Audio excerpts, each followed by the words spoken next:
And hello, and welcome to another episode of Carnival Cards, playing Wild Beyond the Witchlight. Right, I switched around that time. Okay, hopefully it's all sounding correct, as unfortunately we don't have our monk, our Tarquin, with us tonight. But the show must go on, as I'm sure Enderlin would say. All right. Yep, sounds good. Okay. Alright, so last episode you guys have explored a bit further around Motherhorn. You had delved into the books in her library, which seemed to be filled with strange poems and passages pertaining to the future. Seems as though Endlin has recorded all of her readings or fortune tellings in these books, and there's hundreds of them. Going through them, I think, Solomon, you were looking for something that maybe pertained to your future, but instead you found something a bit more like, well, it sounded like it was a larger, ongoing thing rather than specifically about your seasons. It was more about the seasons as a whole. You're not quite sure what it was, but you tossed it aside anyway. I think Tanwen, you found a strange book with a frog attached to the side. Managed to carefully cut it away, and there was a vial inside, in the spine. And Rodolfo warned you that it was incredibly potent necromancy with inside. Upon identifying it, you found out that this is a gas-filled vial of a curse known as mummy rot, which will slowly decay a creature over several days before finally turning them to dust. So one of you's got that. I don't know who, but you're carrying a very potent curse on you. And then you've also found a book that seems to be pertaining to Enderlin's future. The poem mentioned a couple of names. Have a look in the log.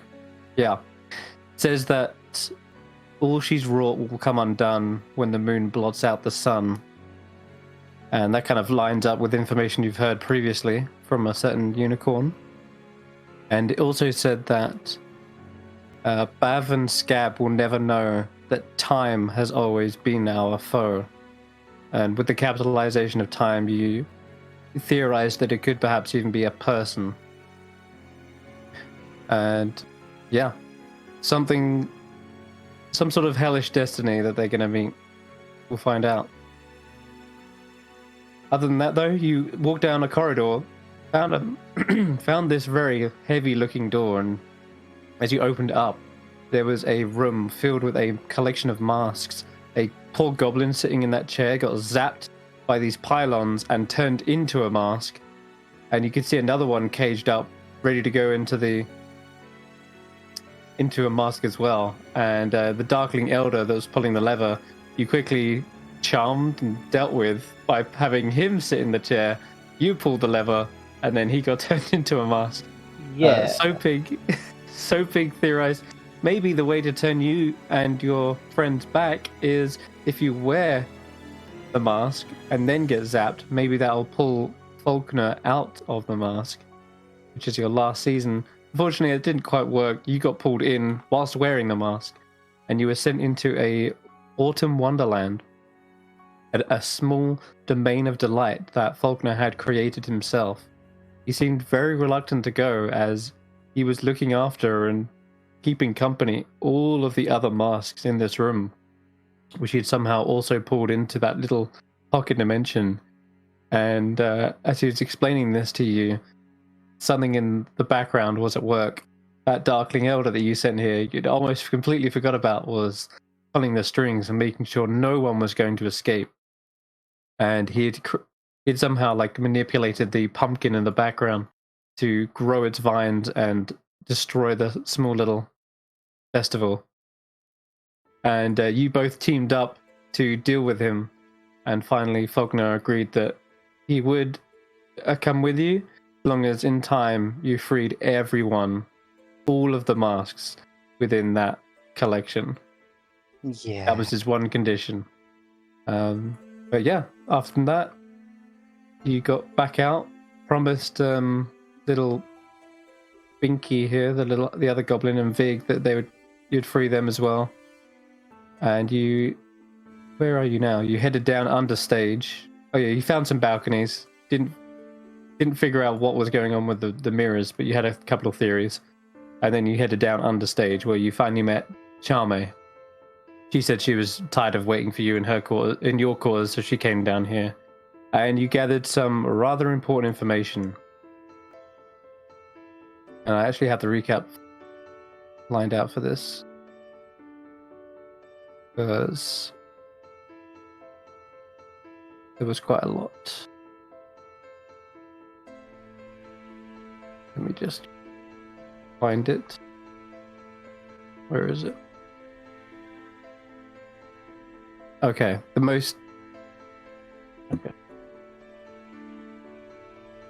the key information that you got from this is as follows.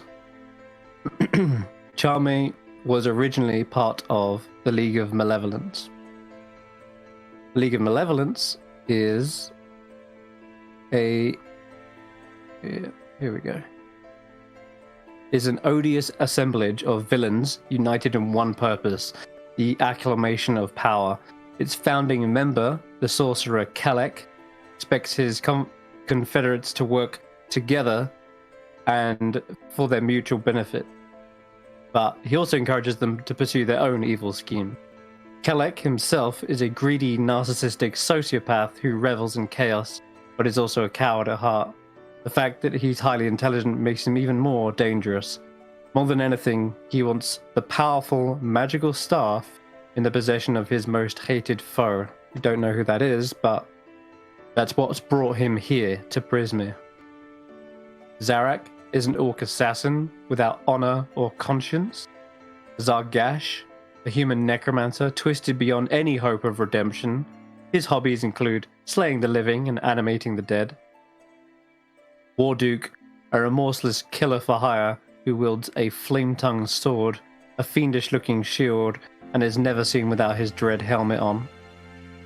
And finally, Jamey, who's the one telling you all this, is a human warlock, and Endlin Moongrave foresaw that Jamey's allies would turn on her one day, shared this information with her, and then Jamey reacted to that news by distancing herself from the League, and now she's here working for Endlin. And then you began to make some trades and promises. In exchange for the kite, Jamey explained that Baba Yaga is my patron, and she's taught me to be self-reliant. Nevertheless, I feel beholden to stay on good terms with her vile spawn, the hags of the Hourglass Coven. I was adopted by Baba Yaga, unlike the hags of the Hourglass Coven, who are the true daughters of the Mother of Witches. They, along with Zybilna, are one big, happy family. Then you guys promised to dispose of the League of Malevolence, but also just killing their leader, Kelek, would also suffice. In exchange, she revealed the following information. There is a hidden belfry within Motherhorn. It's up on one of the highest tower balconies. Ringing it will summon some flying companions. But that's only one of the issues with getting to the Palace of Heart's Desire. There's also the mist issue, which shrouds every smaller realm within Prismir. Unfortunately, the only way to get rid of that is stopping the mill in the mist. If you can stop it from turning, then the mist will clear up, revealing the way to the palace. And after that, Xaxx, you were distracted by some cake, stumbled upon a small creature, and that's where we left off.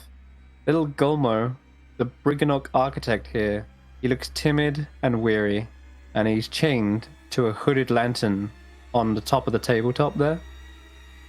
He's also using a little stick of charcoal to sketch something on a piece of parchment at unbelievable speed. The wispy bulb of light that flutters next to him is very obviously his soul that's kind of sat there. And the sketches are of some sort of contraption that's in early stages.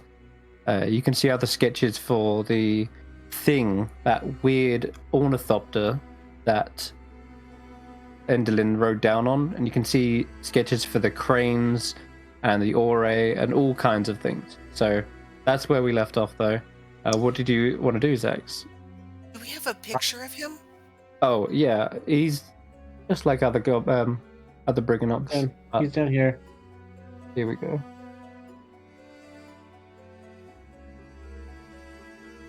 And Xaxx, I apologize for cutting you off. I'm so sorry. I just wanted to make sure I was thinking of the correct creature. The one. Okay. Well, I'm gonna go right beside him here, and pretend to be a statue, like a doll or something. That worked before. I'm gonna wait till people leave. Okay. And hope that I don't get noticed. The old statue technique. Yeah, previously, Solomon, we were distracting Jamey with a unicorn horn. One that was fake, not the real one. Yes? No, that's not what I was looking for. Oh, goodness. You know what? Never mind. Let's just get you to your quarters. We don't need to dally around here anymore, okay? I'm fine with that, but can we take a book from the library of prophecies, do you think? Just for a little light reading before bedtime? Taking books out from the library? Suppose you could ask for permission? But I don't see why not. I don't want to be a fuss. I will put it back in the morning, of course. I just want to, admire the craftsmanship of foretelling the future. This is an amazing thing. She leads you upstairs, and Tarquin's coming as well, of course. And I suppose she is intelligent enough to remember faces, though your party is quite large. 5 people. That's so big. Oh, speaking of, this is a good time to point out, as she's turning around and perhaps, making sure you guys are coming up the stairs, she's like counting heads. I could have swore there was more of you when you came down here. Well, technically there's 3 more of us, but they're all in me. I feel that way all the time. Gosh, it seems like there's 50 of us sometimes, especially when we're running at cross purposes. But if Rodolfo can take out a thing of prophecy, would I be able to read a play? I think I need to study more, just in case we have to put on another play. I got by really well enough with the fairy tale motif at playing Princess High and Mighty, but if we have to do something more serious, I would need to study something. Yeah, to change the subject and keep her occupied, I'm going to ask one of you to roll deception check. And it's at this point she's counting heads, you realize that Sopig isn't with you. Ooh, that's not a good deception.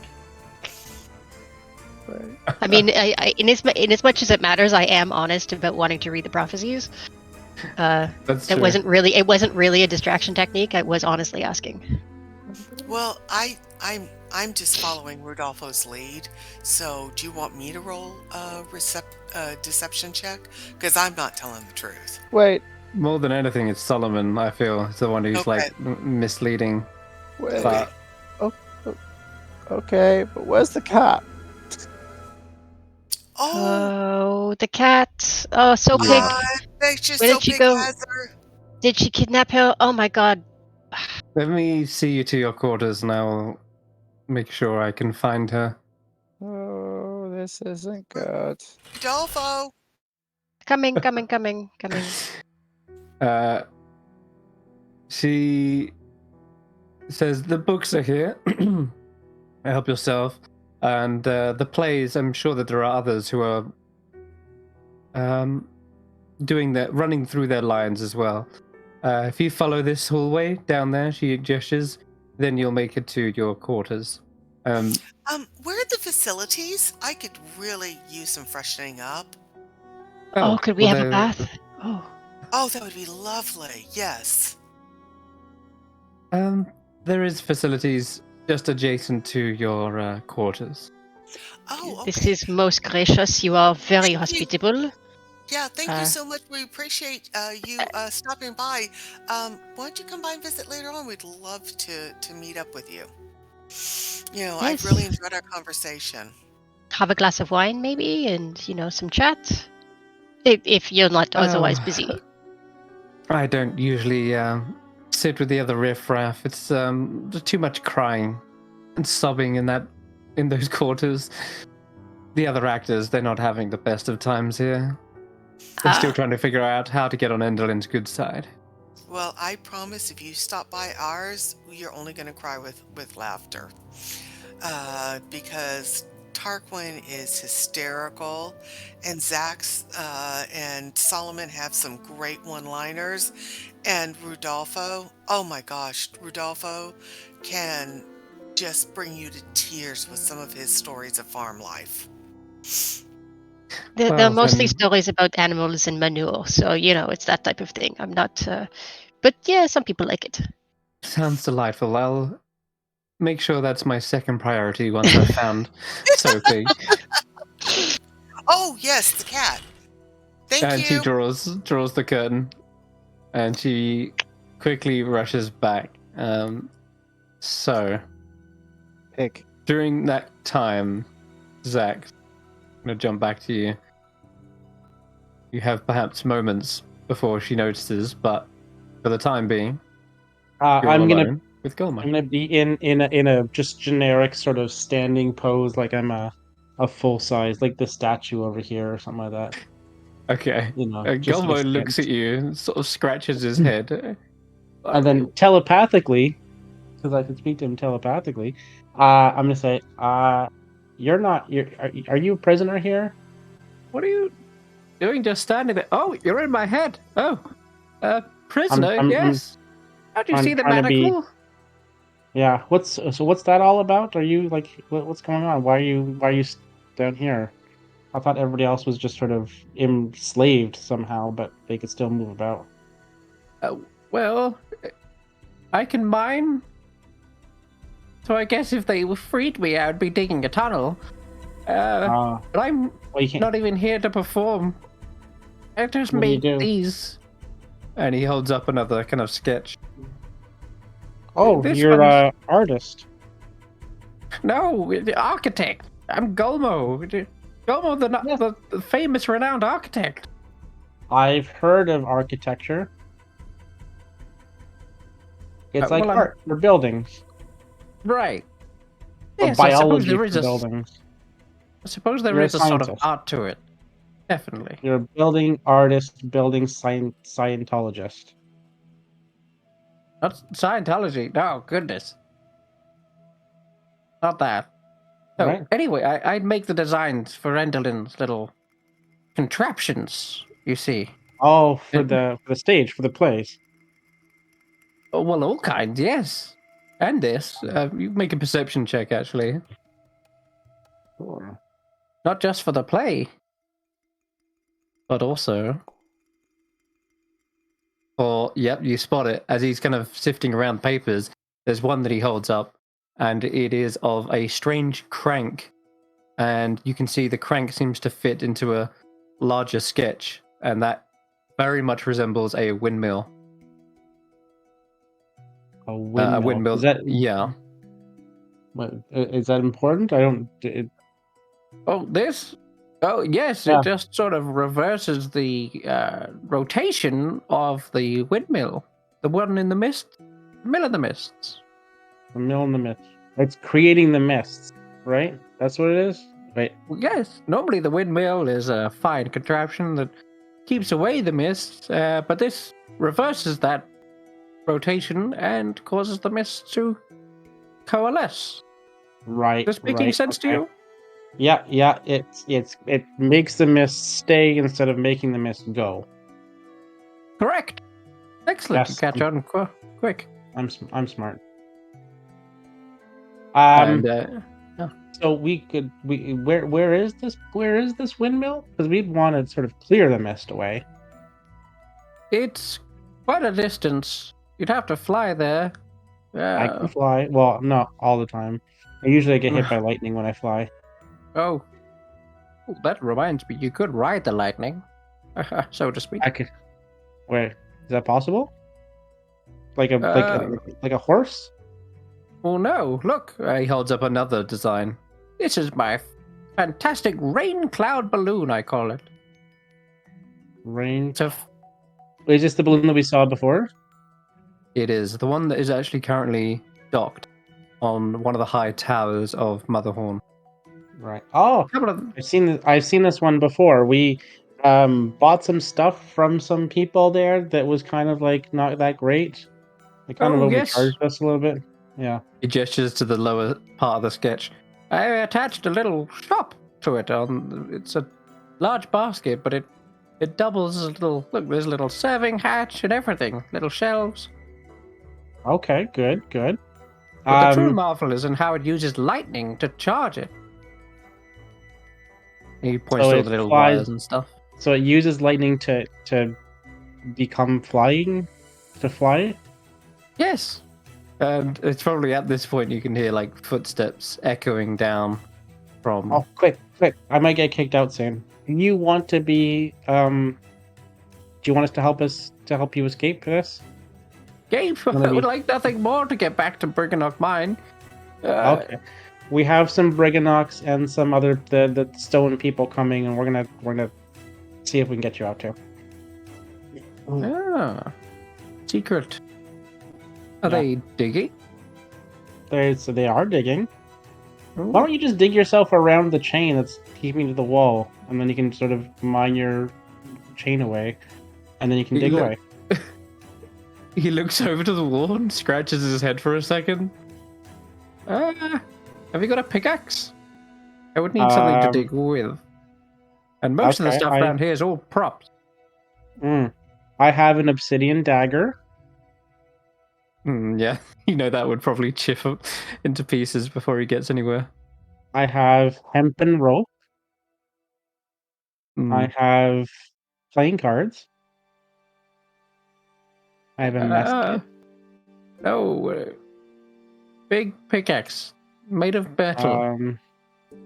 I have some mushrooms. You want to eat some mushrooms? Oh yes, I can imagine my escape. Yeah, they're glowing. Here, take a mushroom.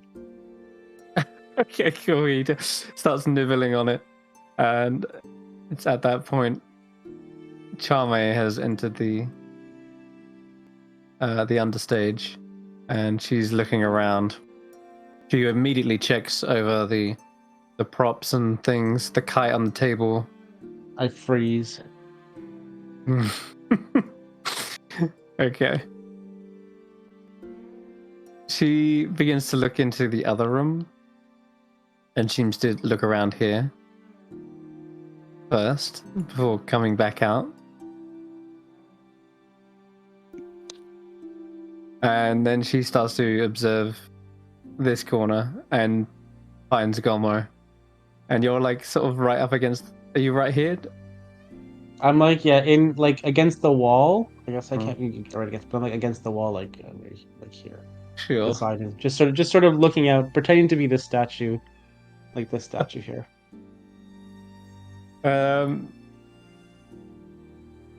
You can roll a performance check, but I'm going to say with disadvantage. One, because she sort of recognizes you, and because she's been down here, she like works. Oh my god, she's pretty good. You're pretty good. It's disadvantage though. There's the one. Okay. So have passive perception. Your passive perception is only 11, right? Most NPCs really are. It's unbelievable. She sees you, raises an eyebrow, kind of walks over.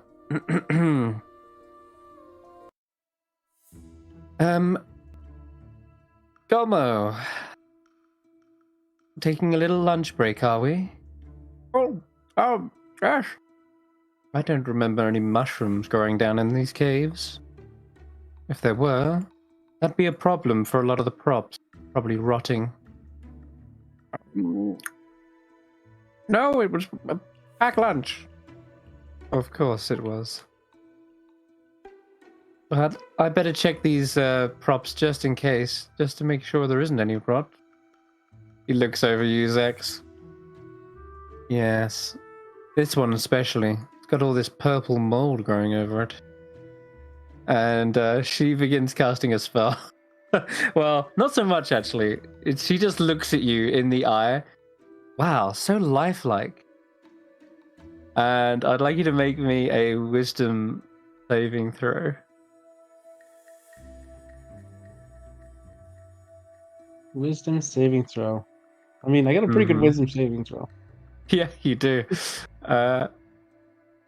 Okay, actually passed.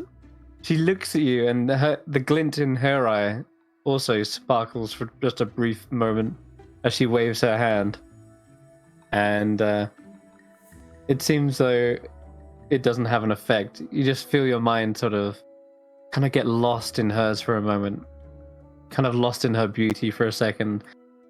But I scratch my nose. As soon as you do that, she's like, really? Sorry. It's hard to stay still for so long. My nose is really itchy. It's dusty down here. Well, I can't argue with that. But I must insist. The others are waiting for you. I can't just allow you to stand down here. Here, you can take the quick way up. And she gestures towards the platform behind her. Oh, will it take me up the stage? Yes, it'll take you up to the... Oh, well... All right. Can you send it up as fast as you can so that I, like, fly up a little bit, like, get, like, a little bit of air on the way up when it stops? I'll try my best. Yes.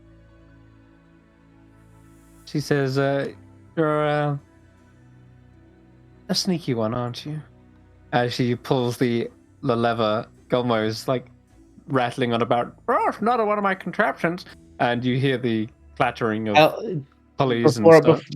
Before I go up, I'm just going to psychically tell Gulmo, we won't forget about you. You'll be free soon. Thanks for the lunch. I'll listen out for some mining. All right. So Xaxx, you are sent up the little platform, and you arrive here.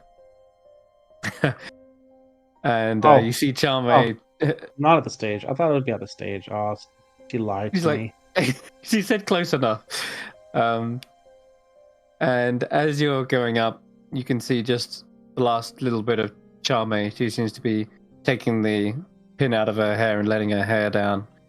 Oh. And yeah, she's done for the night. Yes, it seems so, perhaps. But that's everything you see.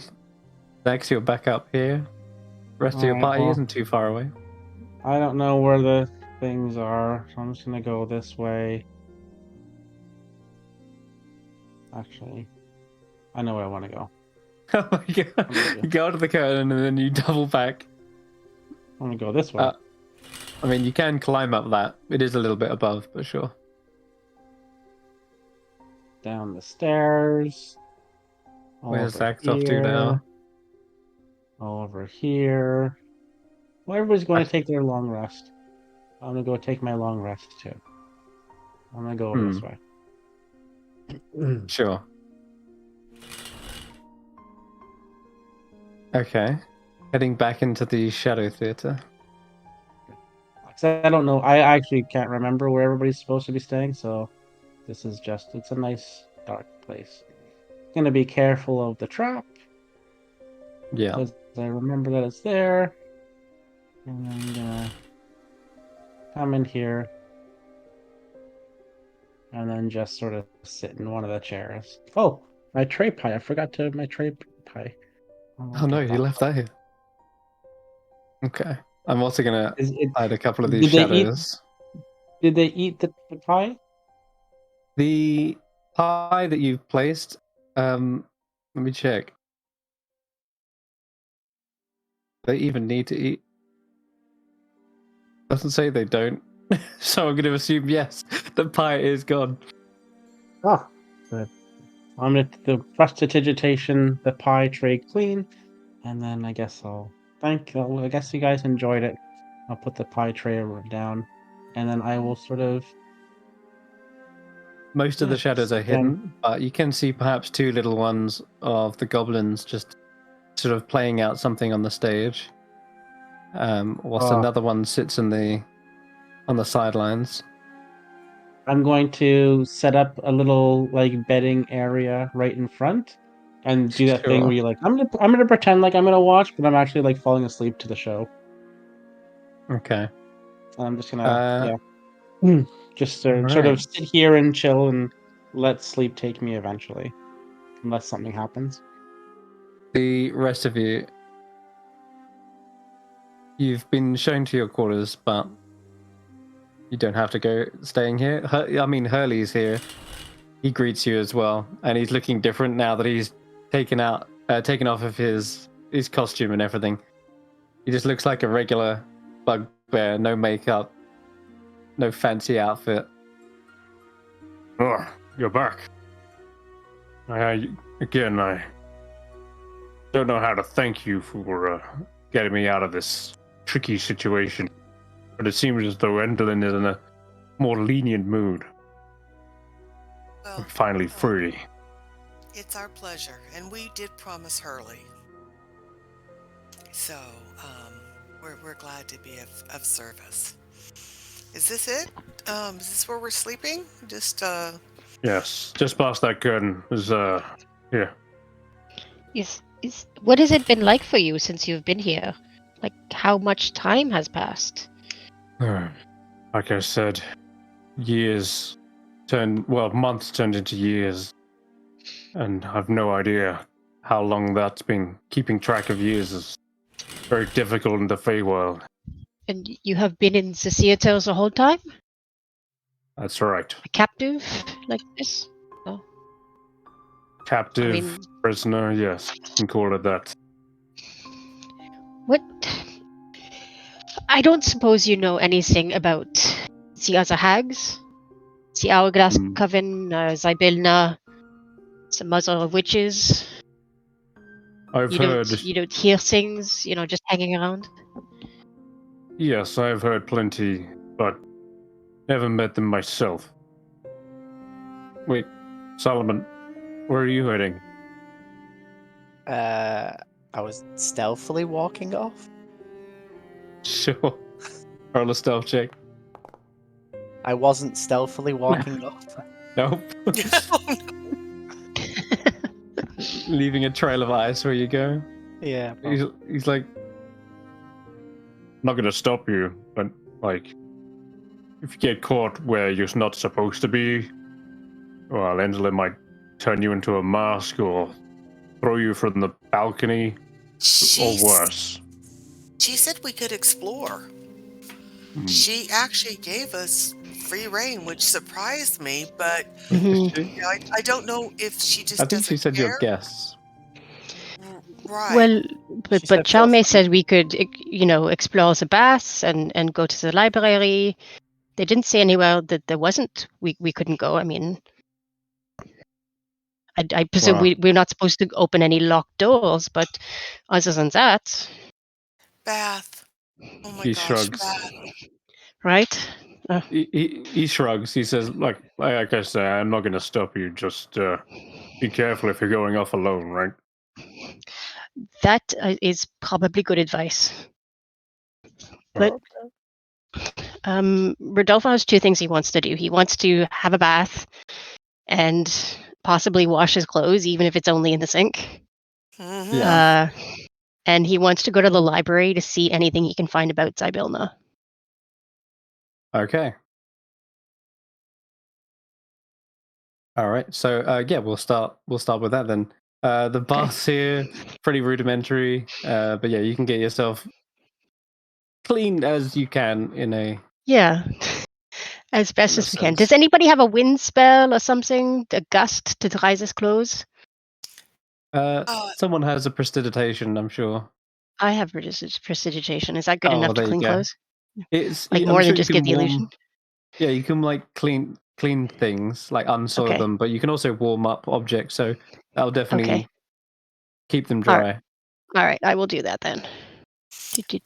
Oh wait, I don't have Rodolfo, prestidigitation. I thought I No. did. No. Rodolfo, you are brilliant. A bath and clean clothes I mean, sounds aren't you like just itching wearing heaven. the same clothes for Yes. night after Oh night my after? gosh, I think my boots have grown into my Ugh. feet. Ugh. Oh, No, there isn't much in terms of laundry facilities here, but at least we can rinse out some of the muck, yeah. mud, And being rained on sleet. the whole way here was not the same as being clean. Ugh, I know, it's Ugh. awful. I I will, I have soap if you need soap. I would love, I can share my soap with you. oh, I would be very, very grateful. Yes. Uh, I can mend anything if you have anything broken, but I don't have Okay, anything to clean. that's okay. Uh, Just Thought getting I out did. and Uh, clothes and, I just use well, the dry just wipes. what was He that? just The he dry says wipes? He just uses dry wipes. Yeah. Ugh, he's oh. I mean, yeah, he that's just sort of an emergency thing only. You realize, like, it's not really a substitute. Oh, all You, right. you do Well, need to get some liquid in there somewhere. he's got However, he gestures to the makeup tables, well, there's like towels and stuff if you do want yeah, yeah, um, yeah. Just I, gonna be very methodical about that. And maybe can we borrow like some robes from the dressing room or some costumes to wear while the clothes dry? Yeah, absolutely. Just for funsies? Yeah. yeah. There's plenty of different outfits you can wear. Okay. So Rodolfo is going to pick out like a king's I, robe with a cape and are a we, ermine a stole and the whole thing. have we even, taken our costumes off? I don't remember taking Princess High and Mighty's costume off, so I don't think I I, really had a costume, just accessories, just props. But I don't remember actually. In any case, this velvet king's robe is really lovely. yes, So yes, I think Rodolfo is a genius and worth following right now for clean clothes, clean mhm, hair, mhm. and a bath. You know what? It's a strategic because you are resetting your mind. You are removing distractions from tomorrow when you'll be thinking about how itchy your skin is, and you will be refreshed. So you will be in best fighting form. So really, this is military strategy. Well, I mean, it's absolutely brilliant. So yeah. I will be doing what Rodolfo's doing, which is cleaning and uh, you know, um, taking a bath and everything. So I guess we should follow Solomon and see what Uh, Solomon's up to. I No, think we not should. us I as think the follow, the but game the game will have to follow Solomon. Yeah. yeah, exactly. That's what I meant. There- Is the there's game not much else going on in the bathroom. right? Exactly. Gonna have Tarquin and Clapperclaw hit the hay. They find their own little room, bed down for the night. As for you guys, yeah, you're free to do whatever you wish. You want to head back out after your bath and such? Well, Well, like I said, I'm going to the follow. library afterwards. Yeah, Okay. But I don't know if we want to do Solomon first or. yeah. Let's follow Solomon, see what he's doing while we're taking a bath and washing clothes. Mhm. Well, Solomon left before you guys took a bath, so I'm gonna guess he's Okay. already like 20, 40 minutes ahead of you. Right, Okay. But exactly. yeah, okay. So we'll jump to Solomon then. You head through the peculiar corridor that I described before. It has all these backdrops. One of like a starry night, then one of like a play, and then one of the graveyard. And yeah, they progressively get more grim as you head round. Xaxx. And it's when you get to here. Well, no one's told you about this, so Oh, the trap has likely reset at some point as well. no. Yep. I need you to roll a dexterity saving throw Oh, as you come around the corner. okay. Especially a success. Yeah, it's you hear Solomon sort of crying out for you, Xaxx, when suddenly his voice changes, gets cut off as you have to quickly jump to the side and balance on the very lip of the pit that opens up into darkness. I Oh, just hear oh. like a phew. That could have been bad. Yeah. Oh, Solomon, hey. Hey, are you okay? Are you Are coming you back? okay? You triggered the trap. There's a trap there. Yeah, I didn't know there was a trap here. Oh, I should have labeled it maybe. They should make it more safe. That's a definitely a health and safety issue for a You, working theater. Oh, are you There is staying? one label that's it's like a gravestone that on the underside of the lid, like a gravestone that says your name on it. Oh, are you staying here tonight, or are you? yeah, why don't you come in? Are you sure I can leave you to it Oh, if you? no, I think you can come. You're the Oh, yeah. I guess you don't want me to come in. You closed the curtain on me. Oh, It's so this is the Shadow Theater. It's where uh, the shadow you can see the shadows up there. They do I- little plays and shows and things like that. It's also where my shadow is somewhere uh, in here, maybe if they want to show themselves. I don't know if they want to show themselves, but they're in here somewhere. is it safe, or are they gonna drain us of our strength? No, it's safe. I was in here before, and Obscurity was here, and a whole Uh, bunch of them. And I mean, they didn't attack me then, so hopefully they'll not attack me again. I'm kind of taking a risk, I guess. But well, yeah, it, I wanted to be close to where my shadow I think still is, and so I just want to be close to them and see if they want to have another conversation or uh, just to talk about things. you never told us what happened last time. Just that you didn't manage to get your shadow back. Yeah, my shadow um doesn't want to rejoin with me and is afraid that if they rejoin with me, they won't be independent of themselves anymore. And so, Oh, why? Like, there's four of me, and we all get to be what we want to be. Why can't they? I don't know, maybe it's not, maybe it won't work the same way. Maybe they're afraid that if they're just the shadow again, then they got to follow around what I do and mimic what I do, and they won't have the independence. Nox and Helia and your your your other self now. um, they all have the independence still a little bit, and Uh, I think my shadow's afraid that that's not going to happen, and I don't know if that's going to happen or not. So just trying to bond with them in a different way and see if we can maybe I don't know, be friends. well, Obscurity was here last time too. I don't know if I told you that part. yeah. Obscurity was here and she tried to scare me, and she's she's talking to the shadows a lot and making them not want to be with their people, and so um I'm just trying what to do with there. I don't really want to. I'm still upset with Obscurity, but I don't want to kill her. I want her to be rejoined with Gleam, and I want to be rejoined with my shadow, but I want them to have to be able to do it on their own accord. I want them to want to do that, so that the two halves can be whole again and be greater than themselves. Yeah. So anyway, that's what I'm doing here, trying to see if the shadows will come out again.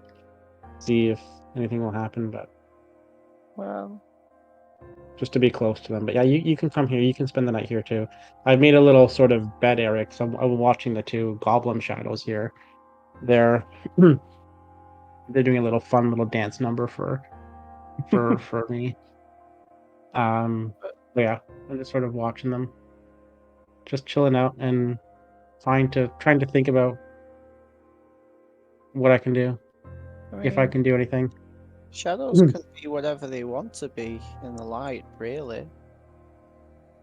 Yeah, they can So, use the light to manipulate themselves, and they change size like, and shape, but they do all kinds of fun stuff. I But mean, with the right light, you can, and if you cooperate, that's what I learned through all this is that when you have connection, you cooperate with each other.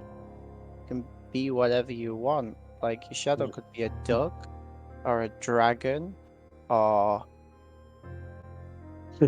or it'd be Bavlana, or I maybe don't know maybe why I thought Babylon is a bad Bavlana. idea.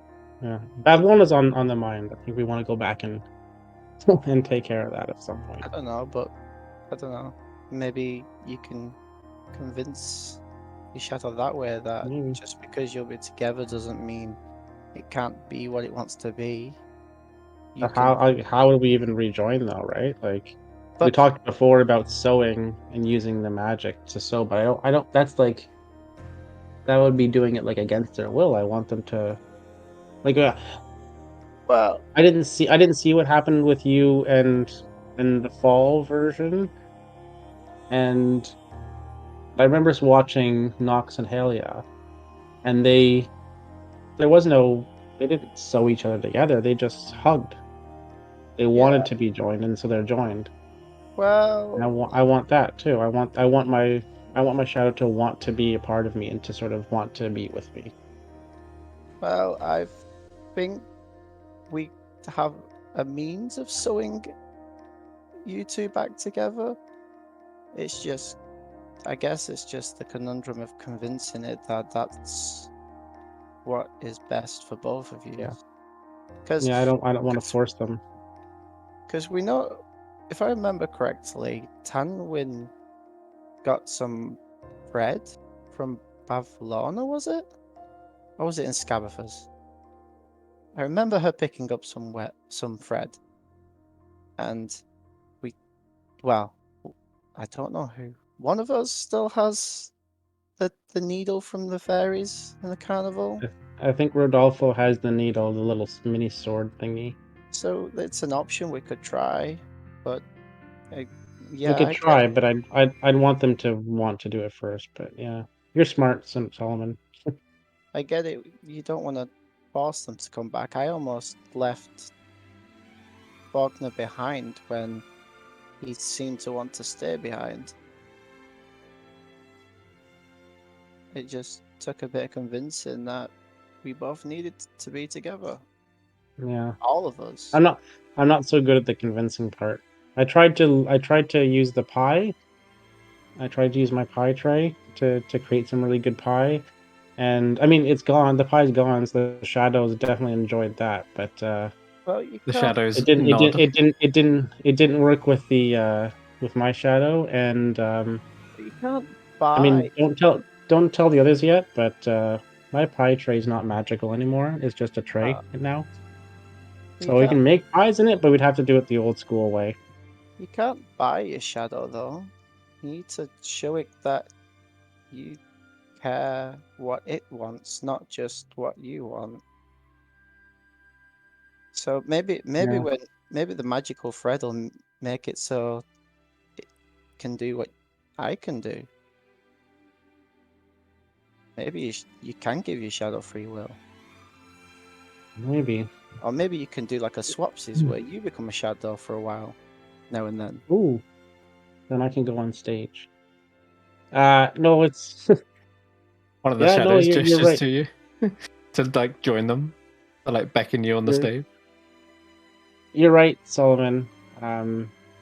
You're always right. You're smarter than I am. Um, That's not true. I was too focused on what I wanted. I wanted the shadow back. I wanted my shadow back so I could be whole. But I wasn't thinking about them. Not in that same way. And you're right. You're very right. I need to think about what they want and get to know them first. And how Obscurity has the Obscurity name and Gleam has Gleam. I don't even know what my Shadow's name is. If my Shadow even has a name, I should have asked that. I didn't do that. I was selfish there. So I apologize. Well, the point of life is to learn, and it seems like you learned. Maybe it will see that and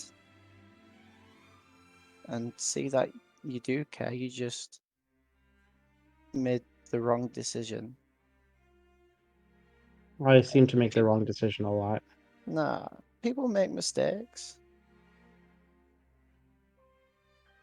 I mean, we all made a mistake when we went into a carnival without paying. Yeah. And And look where it got us. an incredible adventure where we all came back together and we got to be friends again. True. Maybe we wouldn't be friends if that hadn't happened. We would have just had that one day and then see you later, alligator. So, you gonna perform? Oh yeah, sure. Why don't you come up with? Maybe we can perform for the other shadows. I'll go up on stage. Yes. I don't know. I meant I was gonna watch, but okay. Oh, come on stage with us. Oh I'm sure the more the merrier. All right, the shadows begin to sort of dance around you, trying to involve you in some sort of play. I Try tried to- to make try to- shadow Um, puppets. Try to mimic them as best I can. I tried to make They, shadow puppets. yeah, they join in with the shadow puppets, and they point towards the tray, and then they try to make a shadow puppet of like a cake, and then one of the other shadows comes over and starts like eating it, and then a third shadow joins and forms the body of something. This shadow is quite like bulky and stout, and the other two goblins sort of merge into them, and then they sort of perform like a flapping motion with their arms to sort of mimic wings, and all three of them actually, yeah, another one seems to come up. And this one creates like a moon shape with its hands, and then they seem to sit on top of the big merged larger shadow, and then the flapping continues, and then they seem to stretch upwards over the wall and onto the ceiling, where they fly away and sort of become obscured against the shadows of the ceiling, so they become like invisible effectively. You have no idea what that was about, but That was you can roll fun. an insight checks. Yeah, roll an insight check because Ooh.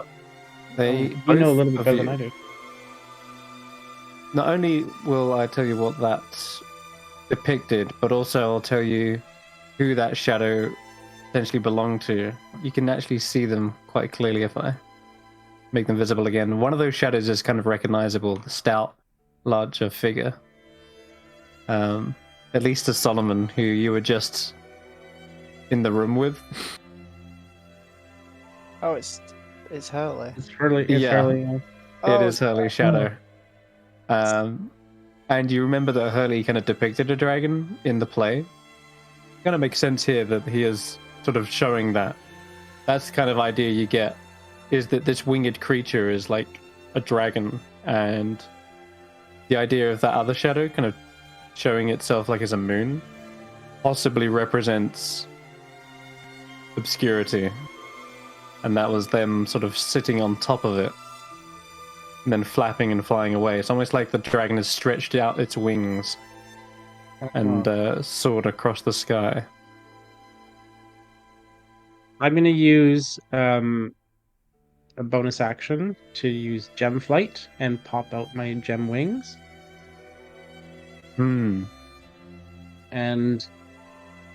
I'm going to fly up a little bit and mimic the dance and just sort of dance around and fly around and do little mini slow flips and things like that, and just sort of do an aerial show per se.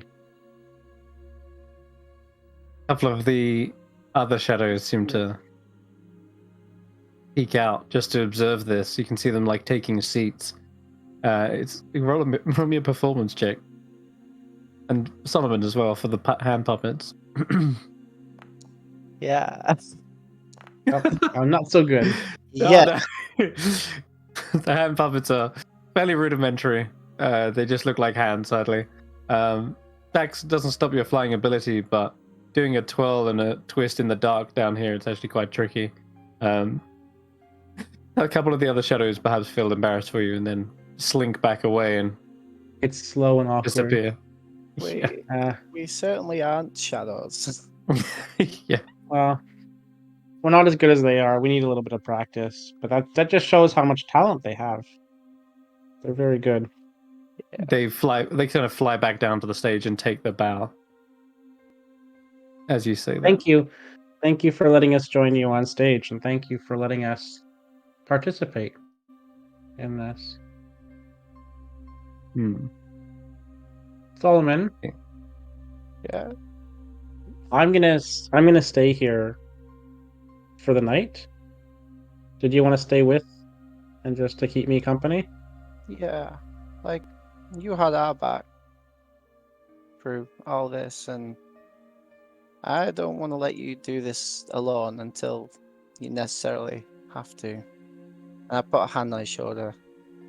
We all have your back, and as that's happening, you see like the face changing, and at first it becomes like Nox's, and then it bounces over to like this unfamiliar face that just stays there for a fraction of a second before going to Helia. Oh.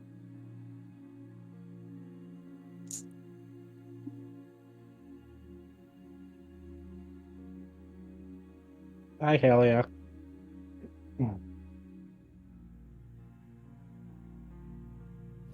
Do we have... Hello? Oh, there we go. There we go. I have no idea what I'm doing here. Well, welcome to the Shadow Theater. Good news. Solomon retrieved your fourth part. So you are 4 seasons again. I thought I felt a bit different. Yeah. Apparently Solomon is the winter, and the fall, who is the new version, is called Faulkner. Oh, what a funny name. Yeah. Better than Autumnkner. Oh, yeah. But yeah, this is and I sort of fill her in a little bit on what's been going on in here with me and Solomon, so we don't have to redo the whole thing. Does Helia kind of give off a glow of light? Is that a thing we established? Yes. As you do, you can see now there's another source of light actually within the seats. They kind of illuminate all the other shadows that will absolutely shy away and try to hide into the corners at this new Sorry, source. my dudes. Yeah, they're like cringing at the light. But as that happens, though, Xaxx, you look around, you get a good look of the room, and you don't see obscurity or your shadow anywhere. That's okay, they might come back. Hell And yeah. it seemed... I asked Solomon this, and Solomon said yes, but I didn't ask you. I'm gonna stay here for the night, and the others are in like maybe proper beds, and they're taking a bath. There was talk of taking a bath and whatnot. You can go there if you want, but if you wanted to stay here, you could stay here with me. But I'm gonna stay here and just see how the shadows are doing. Yeah, I'll stay here. I'm just chill, you know. Okay. Maybe we can put a blanket over you to sort of dim your light a little bit. Yeah, upon hearing that, the shadows recoil even more into the corners. Yeah, I'll just like take like a cloak kind of thing out of my disguise kit and like put it over my head.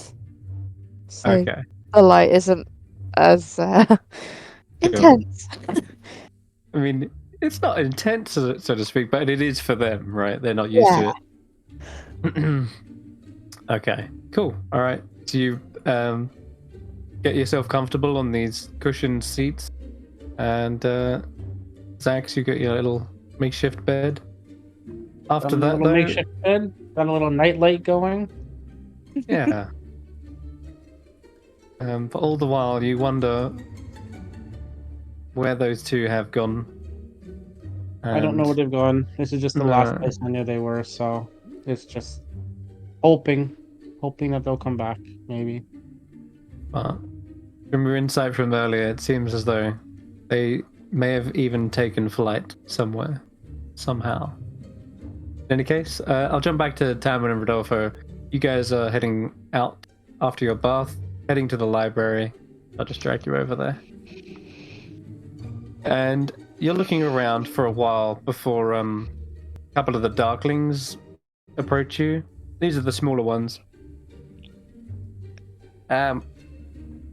You looking for something in particular? Well, yes, in fact, I was hoping to learn more about our good host and her coven and Zybelna and you know the mother, just so that I am prepared if I should ever meet them. One likes to know the preference of one's hosts and potential guests, and you know just to for politeness sake. You understand?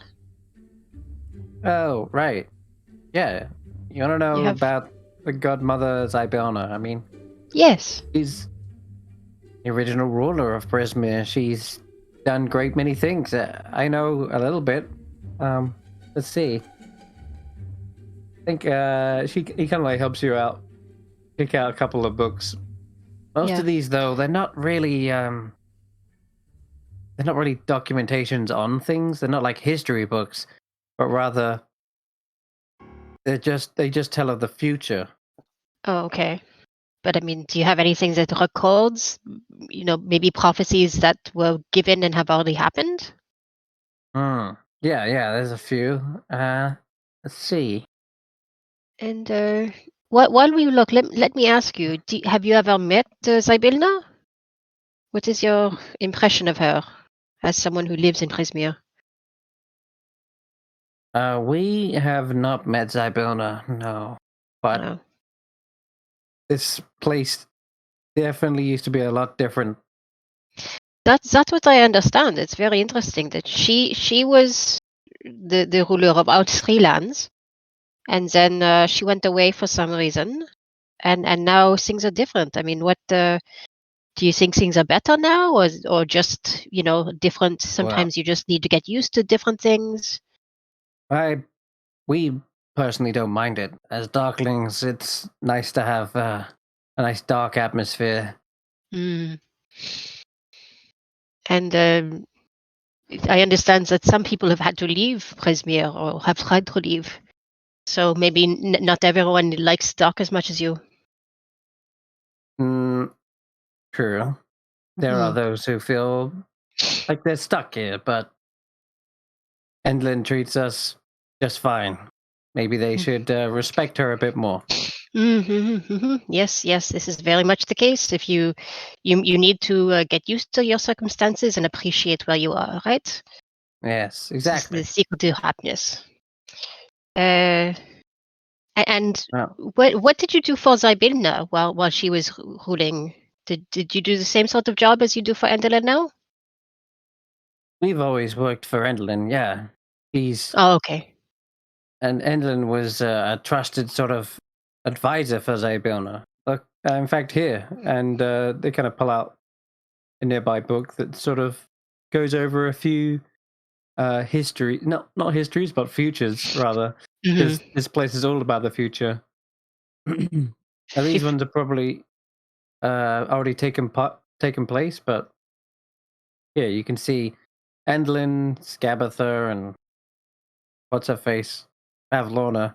They were all like trusted advisors of Xaxx. And then this sort of betrayal happened, and he shows you the book so you can have a read. It doesn't, again, tell you exact details, but more like a little rhyme. The sweet treachery we three have wrought. Would Igwil forgive us? Ha, I think not. It's that same similar passage from earlier. Okay. Time was our ally, standing beside us, giving us that which Mummy denied us. That's interesting. Well, I thank you for your insight. I won't bother you any longer. I will just, read these if I may, take them to bed if that is all right. I will return them in the morning, of course. I do know if you want information and a better library, there was one in the Palace of Heart's Desire. That is probably where you would find all the information on Xaxx. Is that allowed? I mean, is anyone allowed to visit? Is it public, or do you have to ask special permission? It's a tricky place to navigate, that's for sure. I don't know exactly how it all works, but I'm pretty sure there's definitely locks. Endelin spoke about locks. I remember hearing that, and the other one nods. Okay. Yep, locks. You need a key or something. I've never been there myself, but yeah, everything's pretty tightly locked down. And I understand the palace itself is not easy to get to. Nope. Yep. Have you ever been to the Palace of Heart's Desire? Nope. They shake their heads. Well. I suppose if I need a guide, I will have to ask someone else. But you have been an excellent guide for this library here, and I commend you on your service. And he'll give them a little bow of thanks, and wander over to see what Tanwen's doing. Yeah. Okay. They bow in return. Yeah. But yeah, at least you learn now there is another library. There is a library. Yep. One with actual information. All right, Tanwen. That was absolutely fascinating that we learned that. Is there anything you want me to read to help you divvy up the reading material for tonight? No, I don't even know what I'm looking for. Just anything to help figure out who's on whose side and why the Coven betrayed Xaxx, but they were on her side before, and where Xaxx is and what kind of ruler she is. Like, is she a good person, but she works with the hags, or maybe she is a bad person, but I don't know. I don't know what I'm looking for. I just have so many questions. Could she be another sister? They all four of them seem to be daughters of the Mother of Bones. Right. But only three of them are a cousin, so maybe she is the older or younger one. Right. But I don't know. You have Samantha, but is there anything else that you want to know? No, I just followed you just to support you, my friend, and because you had the great idea for a bath, you might have had another great idea. They can't all be winners, my friend. But maybe you can help see if there is anything about shadows, because we need Xaxx to get together with his shadow. See if there's Did you read that book that had that vial in it that you found? No. Once we took the vial out, I was mostly concerned with not spilling it. Well, I mean, was there anything in the book? Maybe we should flip through that and see if there's anything in the book that maybe that vial was there to lead us to the book. Yeah, okay. Well, let's go have a look. It's still there on the table. All right. And yeah, we'll walk over, and I don't think there's any concerns about touching the book itself. It's just, and I've got the vial, I think. Yeah, you've got the vial. I'm back. Okay. You wanted it to be. You put it away very, very, very carefully, so it wouldn't very break. Carefully. Yep. Yeah. And the so yeah, somewhere hasn't been seen since. Right. Well, I wasn't going to leave it tied. I mean, that's evil. No, poor Just little to fella. stake something to something else and leave them there, Even if he is a zombie frog. Yeah. But Okay. what is the content of the book itself? Is it anything interesting It- or related? Yeah, so it does seem to be tales about the.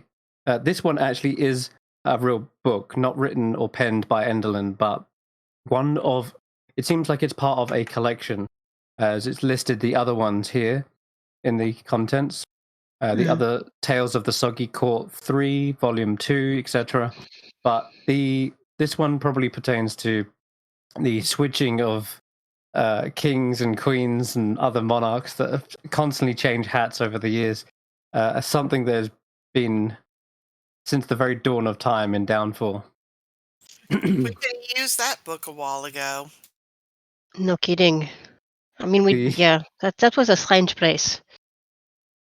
I don't know how you have any kind of consistent administration when the king is changing all this time, but well, I know. And they were crazy. I mean, funny, but crazy.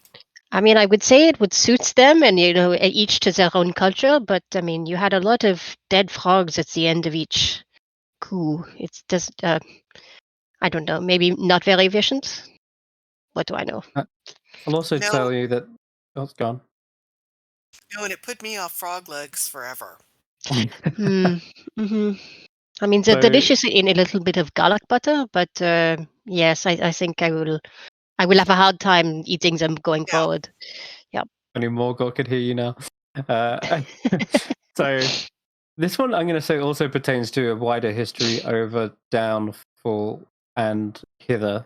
So, you can tell this lists a couple of emissaries, hobgoblin emissaries, that would visit Downfall occasionally just to see how things were going and helping build it.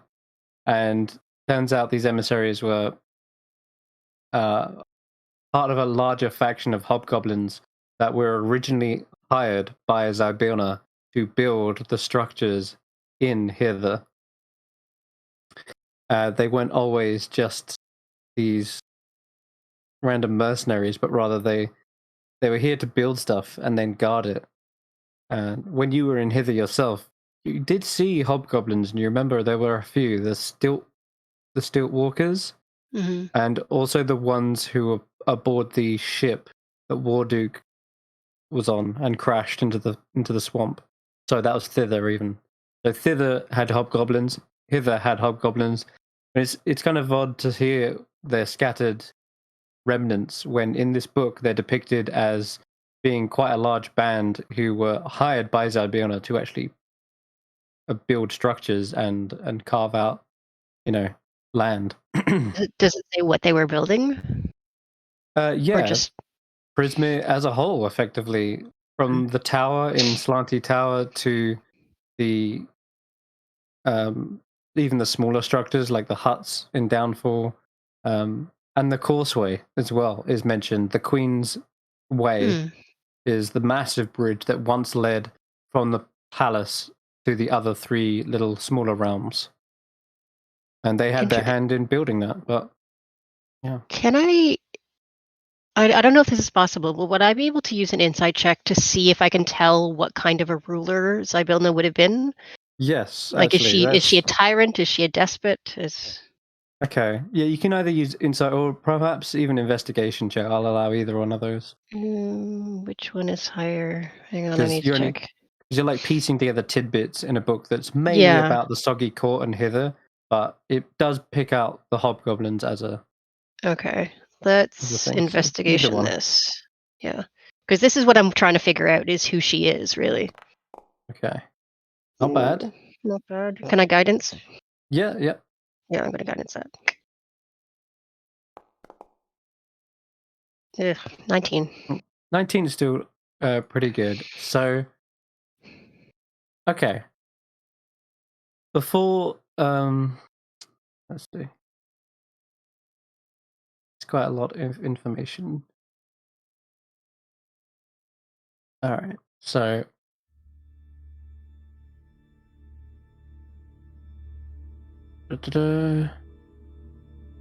Zybilna has, what you're gathering from this is more dodgy dealings.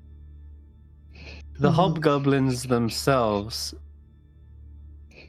weren't just like sitting idly by. They were an outside force brought in fact. So when you read about these hobgoblins, where they came from, the lore behind it, you pick out, I'm going to say 3 pieces. When Zybilna first built Prismir, she needed help. She marshaled favors from major deities and power brokers across other realms, gathering tools to build her realm. One thing she needed to build this was a guard or an army. And the Soggy Court, they love their gossip and rumors. And so they believe that she hired help or approached the evil goblin deity known as Maglubiet. I'll put that in the chat, see if someone can pronounce it even better than me. It's that. Oh, it's translated to Elvish. Try Common. That might help. That's Celestial. Try again. There we go. Maglubiet looks right. The Froggy Soggy Court rumor that it was they who gifted her with one army, but the Soggy Court do not speak highly of the hobgoblins. They call them clumsy and disorganized, and the Soggy Court are often quite belittling of others. They see themselves as, the monarch, their nobility, right? But the way they describe these hobgoblins, that they kind of had to shoo them away because they were better off building their own huts. And they believe that the actual army itself was one of the runts. Like Maglubiet had given the cast-offs, his worst warriors, his fops and fools, they are described as.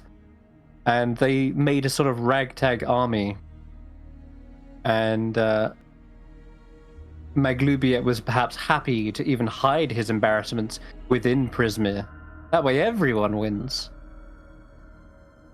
And before Scabatha took over thither, Scabatha took over thither, it was a place where hobgoblins rode around in airships and trained their skills in battle on the only appropriate enemy for such a ragtag army. Children. Apparently the Getaway Gang is also here, and they're mentioned as battling with the hobgoblin pirates, skirmishing and fighting, locked in an eternal game of non-lethal fighting. Each side took it deadly serious. And it was a form of play sort of for both sides. Thither was a paradise for 2 equally silly factions of foes. And eventually both sides of the fight became capable skirmishers. So that's sort of where they trained. Yeah, let's see.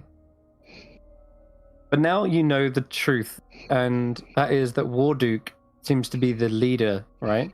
He seems to be commanding these hobgoblins, almost like a champion, rallying the old runts to sort of raid and go on some sort of rampage. And since then, you know that they've been launching these raids using the circles to sort of transport between the material realm. But yeah, they've sort of used that, conscripted the hobgoblins, used the fairy circles to run maybe ambushes across other realms. But you know that Warduke eventually got stopped by the Jabberwock, who just shot down that airship and it crashed. But yeah, so your question really is Zybilna evil? It seems like she had some dodgy behavior, like collaboration with Maglubiet, who's normally known as an evil goblin deity. That's your first sign of like your first question. Yeah.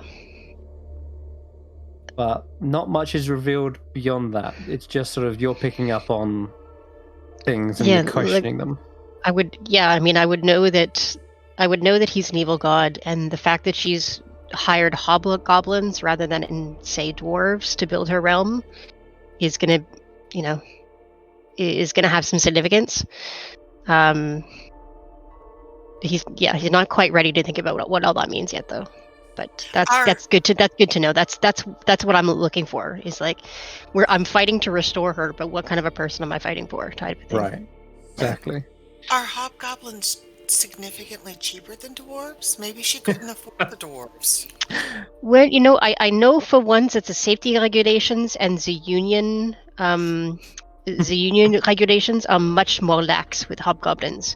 So yes, it's cheaper. It's not always better quality though. Yeah, I mean, maybe she was just strapped for cash. Maybe that's it was convenient. I mean, and she might have been going for quantity rather than quality. I mean, the tower was slanty, and and the bridge did fall. Right. Yeah, the bridge but did still, crumble. It was an impressive structure before it fell, though. And I mean, look, not everyone who is an evil god is necessarily a bad person. Sometimes you just have a reputation, and not everything that you do is evil. If you know what I mean. People are complex, yes. People are complex. You can be on the evil side, but do some good things, and the road to evil is paved with good intentions, and it's a whole lot of gray matter there. I heard a philosopher talk once in a town. His name was Sir Terry Pratchett, and he said that evil is when you start to treat people like objects. And I think that is a very wise look on evil. It's influenced me ever since I heard that talk. Yeah, that makes sense. Sounds like Scabatha. You hear one of the Darklings overhearing. Yeah. Well, she treats people like toys, which is sort of an object. But yes, I agree. The way that they traded the cat, like it was just a thing to be traded and stolen away, is. Hey, don't you talk dirty about Endling? Oh, not yet. I was talking about Bavlona and Abaza. Right. Yeah, okay. yeah. Her as well, yeah, I guess. Okay. I hope that's not rude to talk to Oh no, criticize. not dirty about her sisters. No. Oh, okay. No, I would never say anything against my host. She has been nothing but generous in the accommodations. Speaking of, you heading to bed at any point? Yes. Yeah, I suppose we should. Yes. Thank you again for your service. I mean, hey, no not worries. thank you, but we appreciate your time. Your work is appreciated and acknowledged. I'll give you a bit of stink eye, but yeah. Yeah, sorry. You are able to head out. And I'm going to say, for the sake of brevity, you guys can bed down. It's been a long day, and you've done a lot of exhausting things. The play definitely took all of your effort. And Hurdy joins you as well, just finds his own bunk bed, settles down for the night. And that is where you're effectively going to level up to level 7. And we discussed off stream a couple of things about what people got, but I'm sure they'll show off their powers throughout the actual game. But I'll scroll back so the chat can see the HP level ups. Yep. 8 for Nox and 6 there. Do we take a long rest at this time, or? Yes. Yeah, you gain a long rest. It's cold, it's dark, but it is a place of shelter and safety. And Motherhorn normally would be. You can actually hear a couple of the others are saying, "What? No lightning tonight? Normally that keeps us up. Strange." It's nice to be in a bed. I'm going to get Samantha out of the backpack and tell her all about what happened today, and then snuggle up with her next to me in the bed. Yeah, where is Samantha? Sure, I had her token out somewhere. Yeah, you did. No, I'm just telling you that um, I fell asleep with her like a stuffed animal in my arms. So, Oh, okay. Yeah. because I can finally get her out where it's not raining and it's not filthy on the ground, and Yeah, she-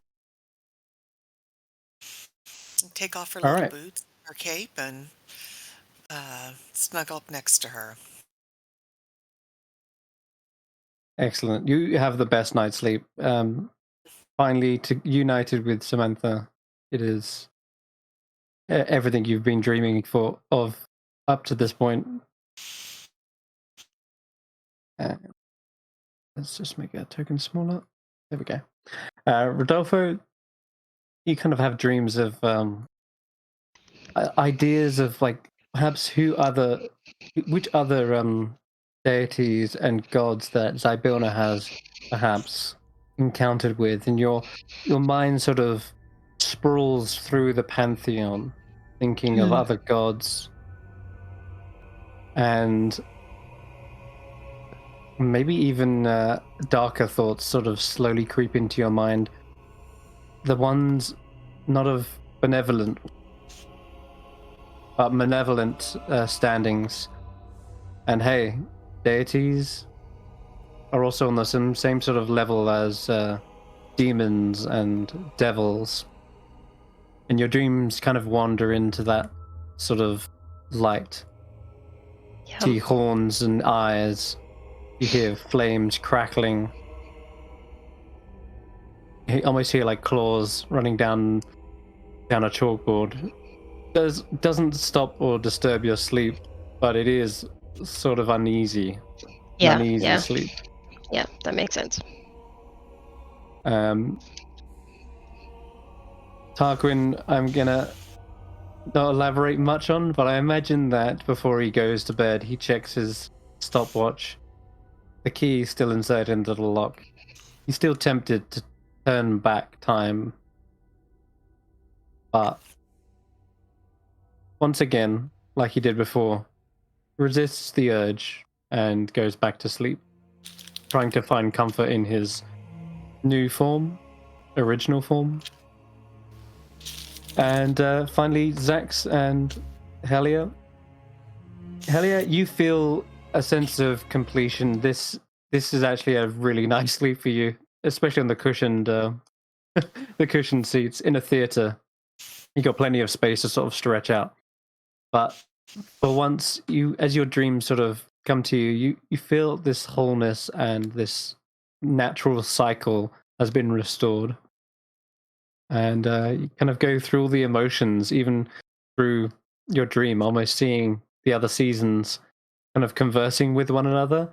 Like, you are here in the present, but the others are almost in your subconscious. And so when you enter into that dream, like subconscious, you can almost hear their voices conversing and talking with one another, and Faulkner's just catching up with everyone. So yeah, your sleep is fine. And then finally, Xaxx, your dreams are of questions and what those shadows were playing out. They were clearly trying to tell you where obscurity in your shadow has gone. And seeing it sort of stretch out wings, knowing that it could fly just the way you can, it makes you imagine that they could be anywhere right now. And perhaps you have some trouble getting to sleep, expecting them to return at some point, waiting for them to come underneath that curtain. But every now and again, when you open your eye to check, you don't see them. You don't even feel their presence. And you're just left wondering, what is their name? You perhaps even think to yourself, what would you name them? If you was a shadow, you kind of put yourself in their shoes, because that's what Solomon's sort of advice was, with like, what do they want as well, and put yourself in their shoes. What would you name your shadow if you were them? What would you name? Well, it's the shadow, right? So it's the Hmm. reverse of me. So just spell my name backwards. That's what I would call it. So instead of Perfect. Xaxx, it's Xaxx. With an uppercase X at the With an end. uppercase at the end, yeah. Fantastic. Ah, Actually, what That's is my brilliant. phone? No, What's the my phone accent name has to back? be on the other A, so it's like Xaxx. that just sounds really goofy. All right. Well, after that, you have all gathered the long rest. Hope you've all clicked the buttons. Yeah, you're good. Cool. I'll just do Tarquins for him before I forget. Long rest. There we go. Cool. All right. So you awaken to a new day, but the sky is still very dark. Looking out the windows of the tower here in the quarters, in the dressing room, you can still see dark clouds blot out most of the sky. But there is just sort of this small, tiny little glow on the horizon that it wasn't there the day before, but perhaps where the light is peeking down from that epicenter where Xaxx said he freed a dragon. But for the most part, it is still pretty dark and dingy and cold.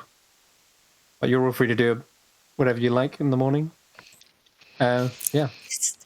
Oh wow, this is great. Does anybody know where we can get some food? I mean, I can eat trail rations again, but if they've got a breakfast for all the actors and crew. I'd love to go find it and tuck in.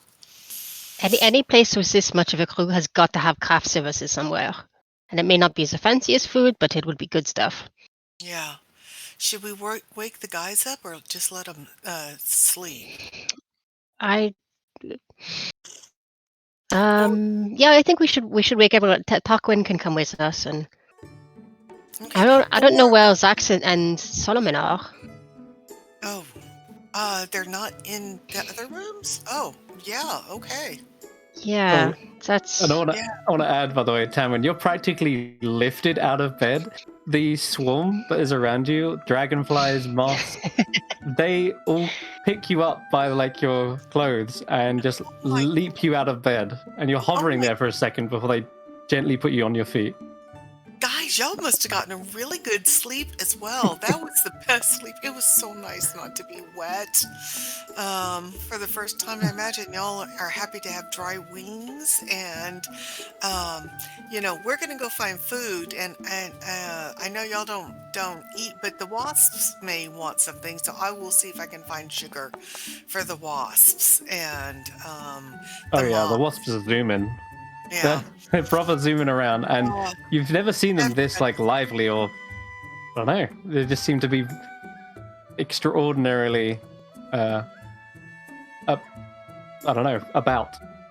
Up and happy, and Yeah. we have Samantha with us, and I got a great night's sleep for the first time in days.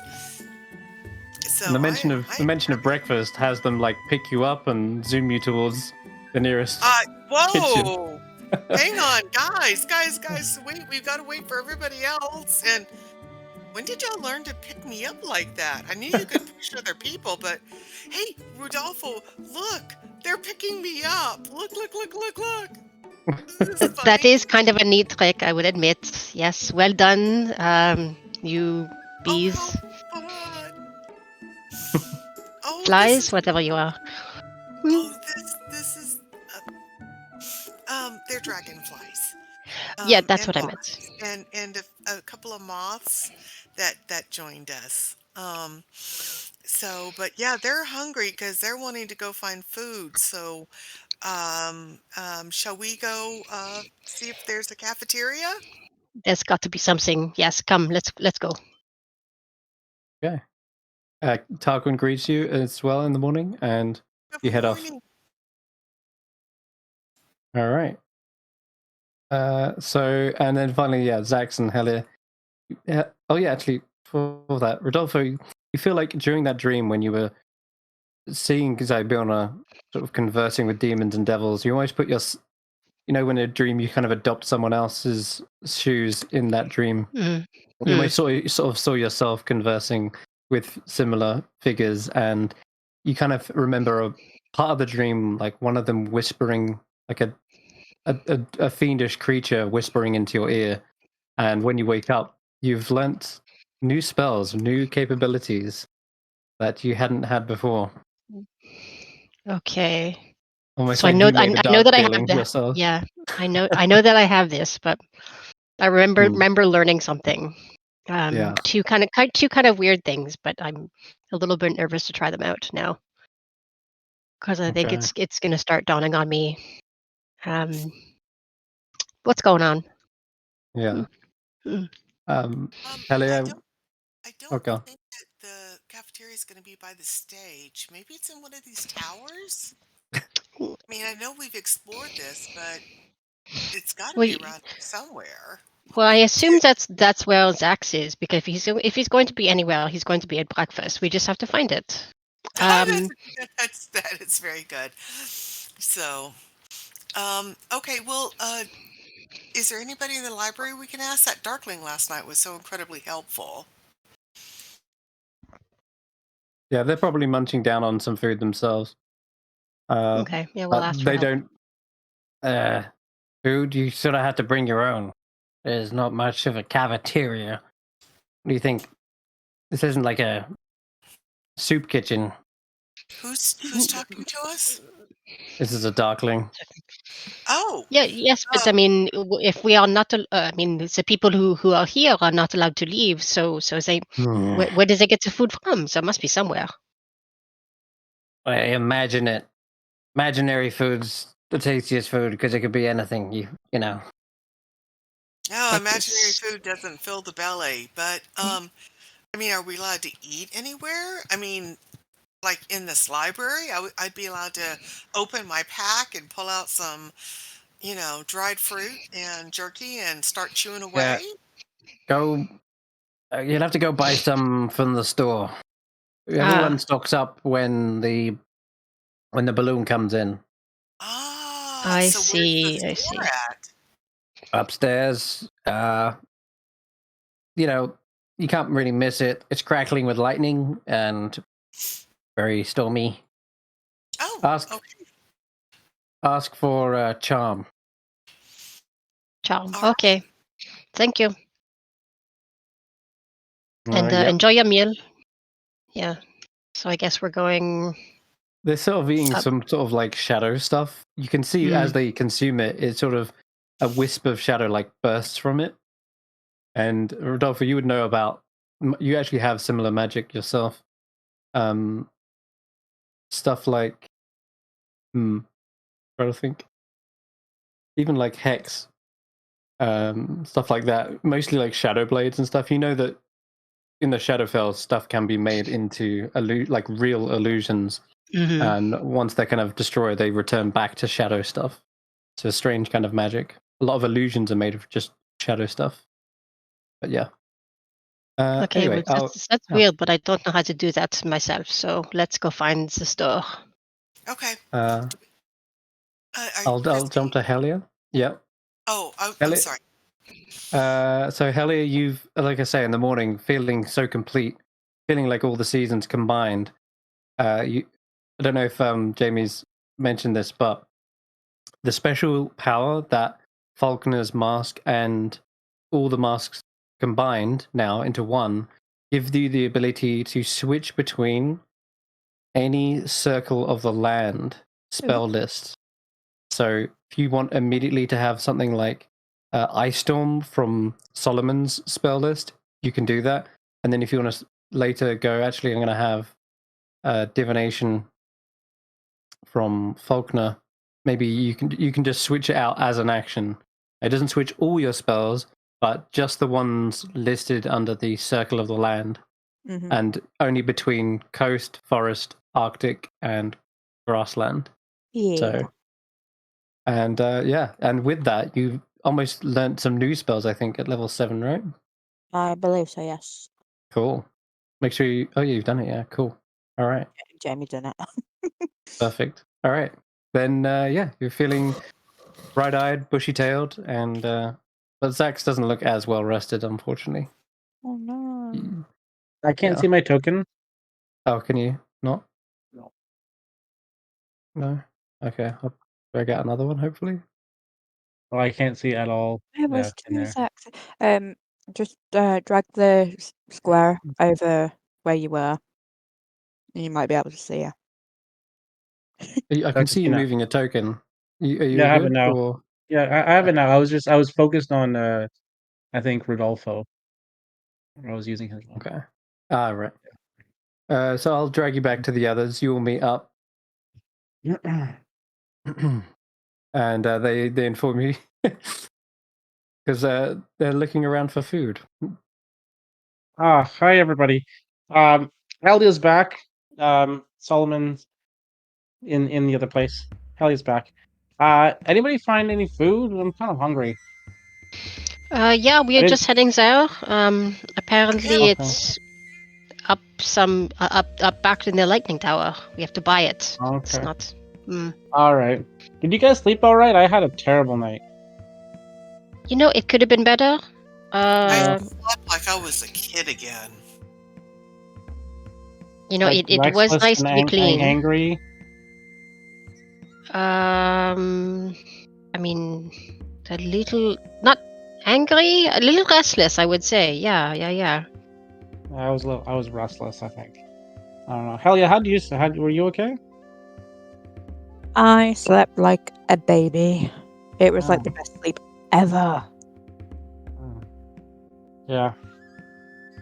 All right. Well, why don't you, Tanwen or Rodolfo? Why don't you lead the way to breakfast? I guess, unless we're doing something else. No, breakfast. I want breakfast. Papa Claw's like, they said this at the top of one of the towers, so I guess we take the stairs. Is it the same? Is it the same tower that we went up before, which was the lightning one?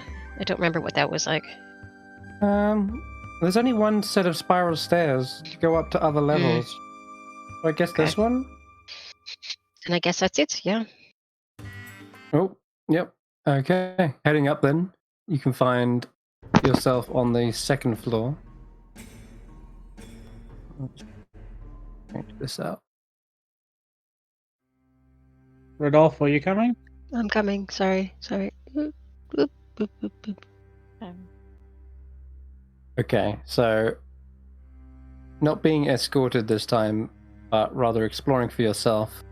You stop off on this level and poke your head around the corner, Tanwen, and you see the Oro that has almost come to a full standstill, and some of the goblins are looking frustrated. They're like clanging the thing, looking up towards the pylon, and like looking up in the hole towards the sky. And they're speaking in Goblin as well, which I don't know if many people can speak, but they seem frustrated and disgruntled.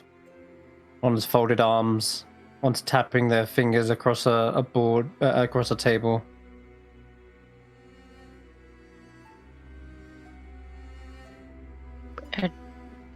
I have comprehend languages.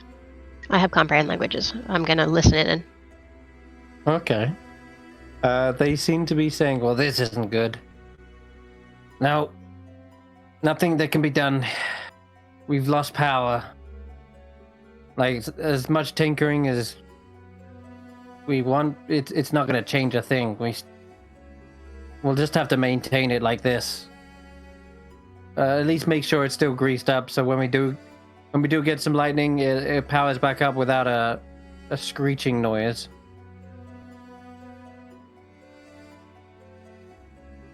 When he says we'll have to maintain it like this, does he mean just? Are they just pushing the things around, like Not by really, hand? no, pushing it. They kind of mean more like greasing the cogs and making sure it's doesn't just fall into a state of disrepair. So they're sort of cleaning the thing, right? Whilst it's still, they don't get the opportunity often to clean it. So you can see them polishing it, re-greasing any cogs and gears, and just making sure it doesn't rust. So they're applying some sort of polish. Okay. Do they look worried? Like, are they just kind of annoyed? They're not panicking? They're not panicking, no, but they are annoyed. They're clearly like, I bet you Endlin's gonna find some way to blame us for this. Even though it's not we can't control the weather. It's not our fault. Okay, good to know. I'm not going to mention that here, but I will bring it up when we get back, or when we get somewhere private. Yeah, perfect. The aura again, because the art is fantastic. Yeah, here.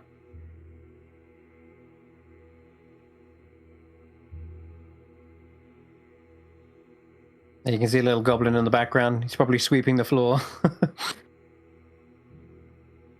Yeah, that's so But cool. yeah. So No cool. crackling lightning or anything of the sort. Though, to your right, yeah, which is right here, as you come out of the staircase, which is basically, so on the left, if you're looking at the map, there is a door that has two little sets of armor standing idly by. The door itself, you can actually see through it because it's shaped like a face, and you can actually see through like the mouth and the eyes. And the face is, of course, a skull-like visage of Enderlin Moongrave.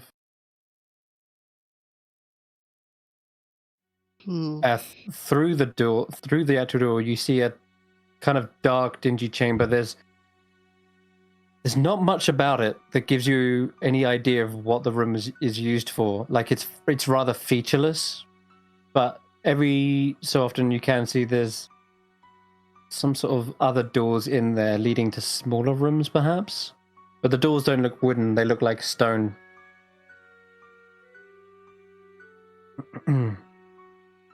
What do you guys make of all this? It's I'm too hungry to make anything of this. I feel like Xaxx today. sorry. Yes, you're right. It bothers me a little bit for reasons I can't quite explain. Even though there's no lightning, it seems somehow sinister. There's some, I don't know. It's like Everything there's a about shadow this place over. is sinister. Maybe it's just that. Yeah, we've been here for too long already. Well, Nevertheless. Tarquin, what do you think? Tarquin, he's rubbing his belly and You're a little like, quiet today. Normally you're so chatty. Yeah.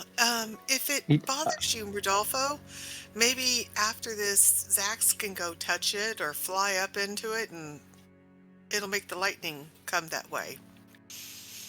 Claw says, he said he's not talking until he gets his morning coffee. That's how I feel about life. Yes.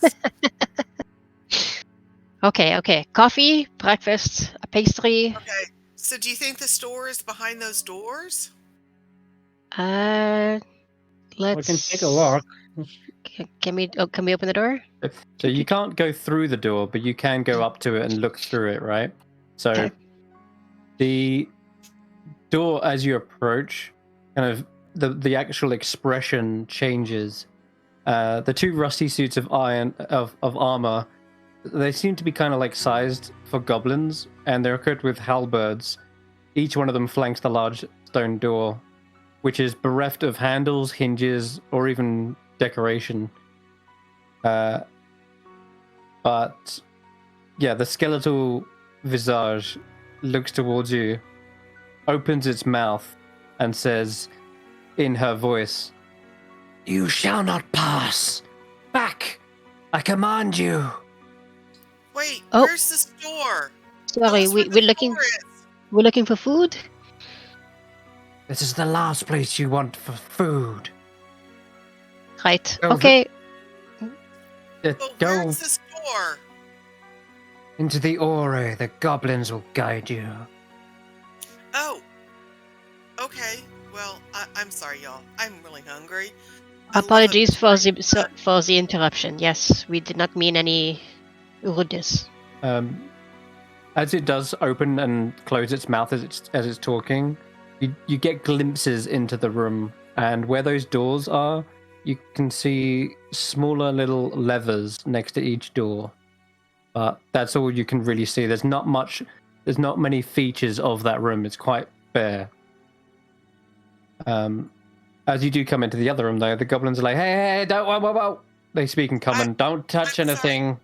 I'm not touching anything. I was told that there was food up here somewhere, a store where we can buy fresh things. Yeah. You'll up ahead. I just want to find food. I am hungry, and I'm tired this way. Of chewing. Oh. They point down this corridor. You can get some food from the store. I think they'll be awake at this point, but yeah, don't touch anything in the aura. We're doing some maintenance at the moment. Yeah, that's it. All of you. You too, Mr. Dragonborn. Oh, sorry. That's it. They do seem to usher you, making sure no one gets close to the aura. Is there a face on this door? No, there isn't. This is just a plain kind of wooden door. All right, I'm hungry enough. I'm just gonna walk up to it and see if I can open it. Yep, you can do. Okay. I'm not even being smart enough to check for traps right now, so. Traps? Yeah. Okay. So, opening up this door, you see 3 figures standing inside. 2 of them you recognize as Trinket and Bauble. These are the 2 darklings that tried to sell you the random little trinkets, and you ended up buying, I can't remember exactly what you bought, but you traded it for some gems. I think it was like a hand mirror or something. In any case, they kind of look at you for a moment, a little bit startled. Whoa. So many of you, what? No, it's you guys again. Hey, we were told there was food here. Oh, you come to buy some food? I mean, we got food. Something fresh. Not jerky, not dried fruit, not hardtack. Oh, that was the first thing I was going to offer you, but I mean... You didn't bring any more trinkets and stuff, did you? To trade? Because it's not free food, just so you know. I can offer you some crochet flowers. They kind of raise their eyebrows. They kind of look towards the corner of the room where you see sat down is another figure who you've only seen in visions, blurry, rippling visions in the river in Hither. You remember seeing this figure knocking on the door to Bavlorna's cottage, and then having their shadow slink off and disappear. But just so you can see exactly who I'm talking about, this figure is sat in the corner, sipping some morning tea by the looks. And she looks at the 2 Trinket and Bauble and says, "Oh, you've met these 2 before, have you? Welcome, my name is Charm. And yes, we do indeed have some food. The little weather balloon outside is stocked up on all the necessities. Help yourself." She opens up... Actually... Listed on? Yeah, I'll get to that. Oh, I'm sorry. Rather than move, she stays seated, but you see her shadow stretch out and open up the door. And then, gestures for you to head to the balcony, where you do indeed see the air balloon is tethered, and the little shop front is open. Well, get a move, Bauble. Trinket. See to our patrons. They both hop inside, and then through this little side door, and then they open up the hatch. Okay, what do we got? They start like moving some boxes around and then offer some snacks. We got tinned food. We got some mushrooms in here. Picked up those from Heather. Oh, we got nuts and berries. We when we flew over thither, stocked up on those. Are they fresh? Do you have any fresh vegetables? Only Fresh berries. these are like 3 days old. Do you have any fresh bread, pastries, a croissant, a sandwich? Bread. Something- Oh yeah. Some freshly baked by what's her name? The one in the Wandering Inn. I remember. I don't remember her name. Okay, yeah. How long ago was? That was about 8 days ago. 8? Yeah. No. Okay. It's a little bit hard, but I mean it's still bread. Sorry. What do you have in the tins? Let's try those. Yeah, they open them up. You got assortment of canned meats. These ones are from Loomlurch. Yeah, couple of the pigs in the pens are probably turned into this stuff. Your heart sinks as you suddenly remember you never actually rescued Oink. Oops. Is there any jams, any preserves? Because that would be helpful with the hardtack we have. I'm not sure if I trust the bread, but Okay. or the Yeah. pig. But there's got to be a tin of marmalade or something. Jam. Oh yeah, this is pixie jam. Oh, we got pixie honey too. Oh, that's excellent. Pixie honey, pixie jam is a good step in the right direction. Wait, what's Oh, wrong did you get with rid- it? Oh yeah, Big Red did Before rescue Oink. We spend money. Is it made with real pixies, or what's the problem with the pixie jam and pixie honey? Problem? Well, we don't like sweet stuff. They give you like the stink eye again. Do we look like we like sweet? No. It doesn't make you turn onto a cow or float or fall asleep or anything like that. Maybe it does. Maybe that's the appeal of this stuff. You never know what you're gonna get, because it is sickeningly sweet. Oh, and we did get some candy too, and they just put a whole bowl of it onto the counter. This starts from the goblins in Loomlurch. Well, Bauble says, "Are you going to buy something or not? We haven't got all day." We will buy. I would like the pixie honey and the pixie jam. Sure. Gold. Gold? I have gold. I hold over 1 gold coin. They just take it and then hand you the. They don't even look at the piece. They just take your gold and then hand you a small jar of pixie honey. Fair enough. And anyone else want anything? I have a little bit. I will buy a gold piece of candy, and I'll use my own money. It's okay. I've got my money. I'd like to buy a gold piece worth of the candy. Hopefully, this will be a big stack. You remember this stuff before it is the insects and kind of gross looking candy that when you bite into it, it's actually full of caramel and such. So it's actually tasty, but it looks disgusting. Okay. What else we got? There is something as they look like rummaging around.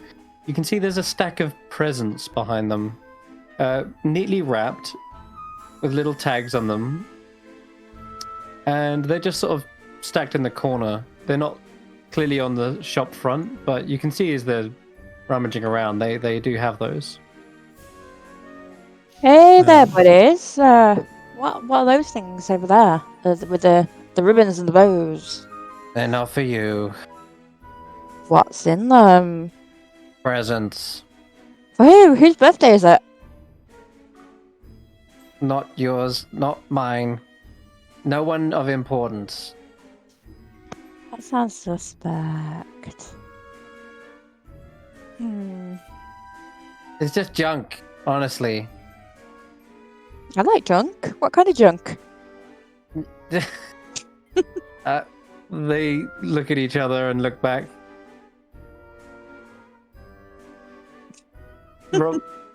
They say like root vegetables, as a giant crane jerky, jellied worms, that sort of stuff. Yeah, look, it's not. Yeah.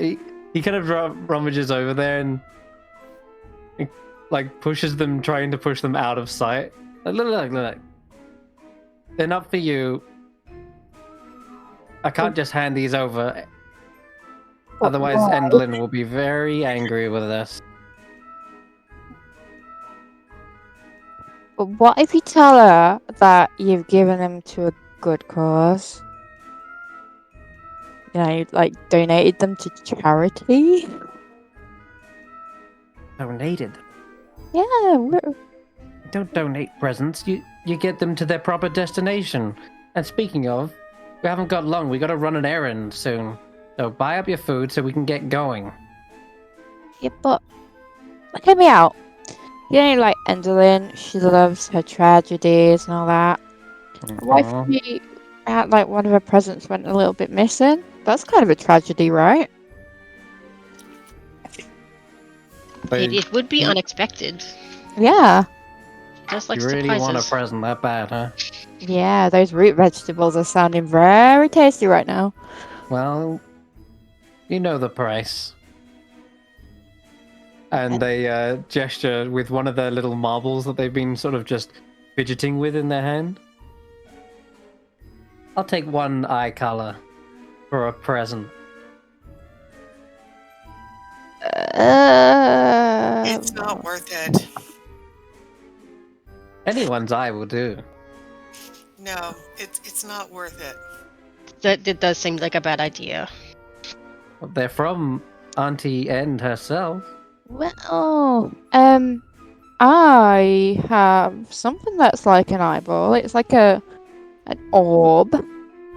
It's shiny, and it's very valuable. I have a crystal orb that you can have. Let's see. I just pull it out of my little satchel. It's a crystal orb. Oh, is this the one that... Yeah, this is the one that Fenia gave you. Yeah. Ooh, shiny. It's very shiny. Bulbul Almost like rolls her eyes. Yes. Bulbul says, you know, if you don't want to give your eye color, you can always give your sense of rhythm. And she pulls out her little marionette. Trinket's like, no, sure. This is good. I'll take this bauble. So we have a deal then. Yeah. Hand it over. And I'll hand over the crystal orb. Okay. And they gesture to one of the presents. All right, take your pick. Anyone. There's like 8 of them stacked up. All different colors and ribbons, different shapes and sizes. Got like a blue one with little lightning bolts on it. You got another one that's kind of brown colored with golden ribbon. There's another one which is like yellow with little twirly little tassels on it. You got all kinds of different ones. So I'll tell you what, if you want to pick one just randomly, you can give me a D8. I'll do a D8. Yeah. I like the idea. D8. D8 it is. 5. Okay. All right, they hand you a present that is sort of rectangular shaped, and it's flat rectangular, doesn't stand up. And they go, here you go. Happy birthday, I suppose. Yay! It's my birthday. I'll just like open the present. So there's a little tag on it as well. Just want to point out. It says, "Hugs and teeth, Auntie End," and yeah, you can start unwrapping it. Hey! Just give us back the wrapping once you're done. I don't want Enzelin wondering what happened to it. Okay, that's fine. Okay. As you unwrap it, then there is a little bit of rummaging to the box itself, almost like something inside is reacting to you opening it, and you can hear like a scratching sound, almost as if it's opening itself up from the inside. And when you stating concern. yeah, and when you've unwrapped it, the shape of it is like a little coffin, and you hear a thumping on the underside of the lid, like thump thump thump thump thump thump. Oh. It's a tiny coffin, like It's a tiny coffin with a yeah, tiny almost box. almost like the same size as Samantha, right? Oh. And you just hear this kind of like bump bump thump thump. I was hoping it was a kitten. Nah, I was afraid not. hoping it would glow or something. Yes, I was hoping it was a kitten. Yeah. I'm afraid not. I'll open the coffin and get it over with. You see a small little patch of soil inside the coffin, and inside is a dirty-looking doll with one eye missing, and it suddenly lurches up from inside and looks at you with its eye, like wide-eyed, like gasping for air. But you know, this thing is clearly made of like wood and little parts. So it's a marionette, but it's pretending to gasp for air right now. Oh god. Hello. Hi.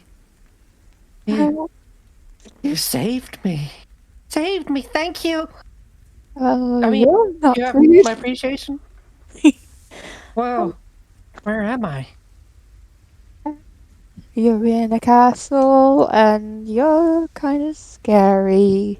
Oh, I'm back in Motherhorn. Yeah. Your eye is very wide.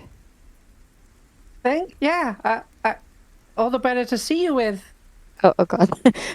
If she says my dear, we've got a problem. I know how that fairy tale goes. So, are you my new owner? Endelin discarded me, so you must be my new auntie. What's your name? Yeah, let's go with that. What's your name, lovely? Wait, that's the great thing. You get to name me. I was never finished, so you can name me. Samantha too. Oh my god. Wait. There's another Samantha? Nah, I'm joking. It looks over the edge of the coffin. Yes. Oh, hey down there. And it waves towards Samantha. Samantha kind of sheepishly waves back. We'll call her Lily or something like that. It tracks. Lily. That's great. Well, Lily the living doll. Yeah, I'm pulling Samantha closer to me. Oh, don't worry, I don't bite. Hey, Tanwen, we match. Actually, I can. Yes, we do. Wow. I do like the name Lily. Why Lily? Why did you name yourself Lily? Well, my new auntie named me this, right? What's your name? Oh, I'm Helia. Delia and Lily. We're gonna be best friends. And they go to hug you, and a bit of soil like it gets dirty on your outfit. Why is there soil in your coffin? Oh, I think it's to represent grave dirt. I don't think it's real grave dirt though. So why do you need grave dirt with you? Because it's like a coffin shaped. I don't know. Endland has this kind of macabre like, disposition for things. Right. You're not a vampire, are you? Let me check. And they open up their little marionette mouth and like start feeling around their wooden gums. Nope. No Nope. fangs. No pointy teeth. Yeah. So, you're not food. I was kind of banking on those root vegetables. Maybe there's some bugs in this. And she starts like rooting around in the soil. Oh, I found a worm. Here you go. Yeah, Xaxx, do you want a worm? Sure. I know you're into all that strange kind of food. Yeah, if it grows or moves or can be eaten, then I'll eat it. All sales are final, by the way. No refunds. That's cool. That's cool. Did I buy the worm? You can bite into the worm, sure. It's actually one of the jelly worms that somehow got mixed up in here, and it's quite delicious. Oh, see, everything always works out when I eat stuff. I need you to roll a d4. And if it's a 1... Okay, no, you're good. No, this one's just delicious. It's good. Fantastic. You got any more of these things? We do. We got a whole... we got 20 pounds of the things. They're from the Goblin Market. I don't know. Gold. How much for a pound? Gold. Gold. Just 1 gold? Or like just gold in gold. general? Yeah, Right, like I'll gold. give you 1 gold for 1 pound of these things. Beginning to remember that this was used as just a front. Shop isn't like something they really care about, but yeah. They just take the gold and then give you a like not a whole 20 pounds of jellyworm, but like a single pound of jellyworm, so it's like a packet of them. There you go. Jelly worms. Straight from the Goblin I'll have Market. One. Okay. You were rolling me another D4. Nice. No, just a really Still tasty good? worm. Just Yep. still good. All right. Okay, let's keep going. Well, I'll say that you've got like what? How much a pound of jelly is like? I don't know. So let's say you've got like 8. That's always a good number to go with. So you got 7 left. Okay. 7 jelly worms. Okay. Anyone else for the food? Trinket, could... Last? Sorry. Would I be able to get some fruit and nuts? Like a gold's worth, please? Yeah, here you go. They just push towards you some berries and nuts in a little basket. Sweet, thank you guys. They smell of thither forest.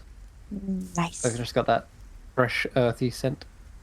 Okay. Afterwards, you're all well fed, etc. Tanwen, sorry, you wanted to say something? Oh, I just was disappointed. I was hoping there would be more. So, but I guess we can share what we've got. Well, I've got the other stuff for sale as well, do you remember? There's like a broken hand mirror and stuff like that, but that's not food. But yeah. No, I'd like to sit down and eat. Okay. Sure. All right. So you can chill around on the edge of this balcony.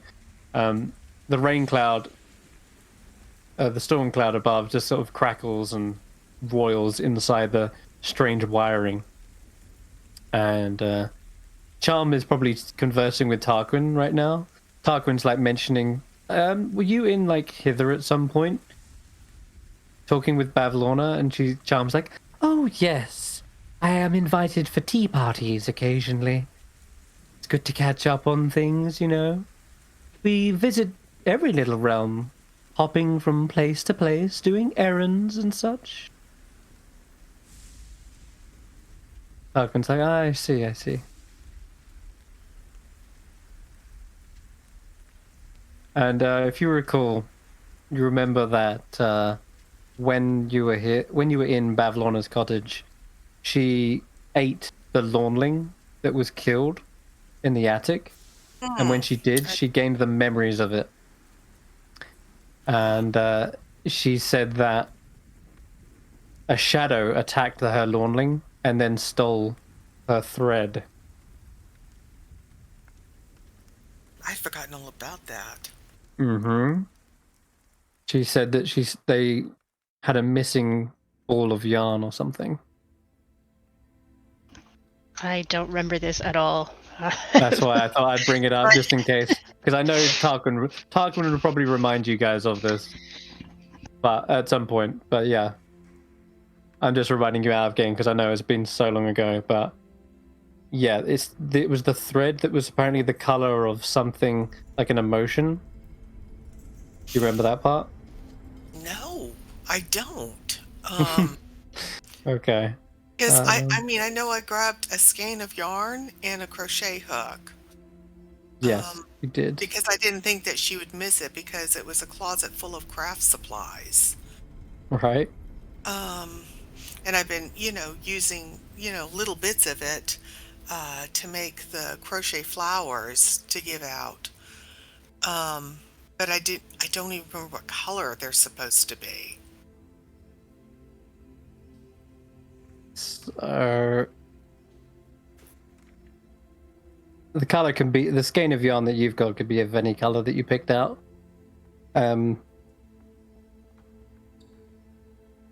as for the actual ball of yarn that was stolen, or was it thread? Yeah, it was like thread. Bavlorna cursed the day Charm ever returns, and she actually offered you to go get that, but you took up the other job instead, which is to retrieve the pictures, the paintings. And that was... This is starting to click. Yeah. Trying to find... I'm trying to find it myself. In any case, yeah. Do with that what you will. It's not information you have to act on. I'm just sort of mentioning, though, that this is... The whole balloon was actually just a shop front so that Charm could sneak in and have her shadow steal the thread. And you remember that. Let's see.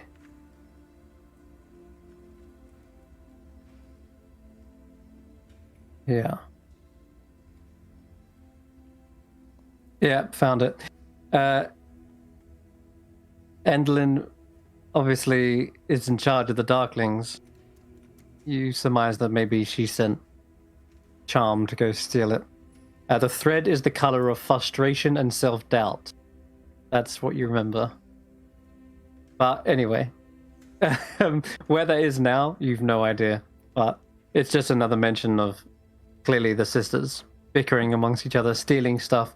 Probably revenge for having stolen her cat, Gloam. But there you go. Yeah, boy, these sisters like to fight a lot. I mean, they really do. I only had brothers, but wow. I'm not sure I'd want sisters like this. If you're done buying up everything, we have a little errand to run soon, so I hope you don't mind if you'll excuse us. Is the balloon all ready for departure? Yes, Charm. We'll just pack away. We gotta pack away the shop front. There's jelly worms everywhere. Very well. Let us know when you've done. I'll just have another cup of tea in the meantime. So, Spirit, how are you traveling with them? Are you the proprietor of the shop?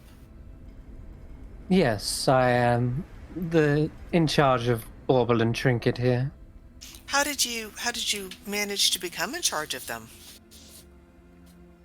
Well, Darklings have a way of empowering themselves once they're old enough. We become elder darklings. It's, I've never yes. met many darklings before. I haven't had a chance to sit and converse with them. How do you do that? Is it just innate, or is there something you do? Once we've proven ourselves loyal and reliable, the Sealy courts empower us, evolve us into this more powerful form. Interesting. The unseelie or the sealy? Oh, did I say unsealy? I meant Sealy. Yes. So Summer does this? Summer? Am I misremembering Rodolfo? I'm not as familiar with the Fae as Tarquin. Summer would be the last court that we would have dealings with. The bright lights and everything, yeah, not quite. Not quite to our liking. No, think more like the opposite of Summer. Winter? Yes, the Winter Court. Interesting. That's much more fitting. Interesting. I don't know what to say. We undergo a sort of ritual, you see.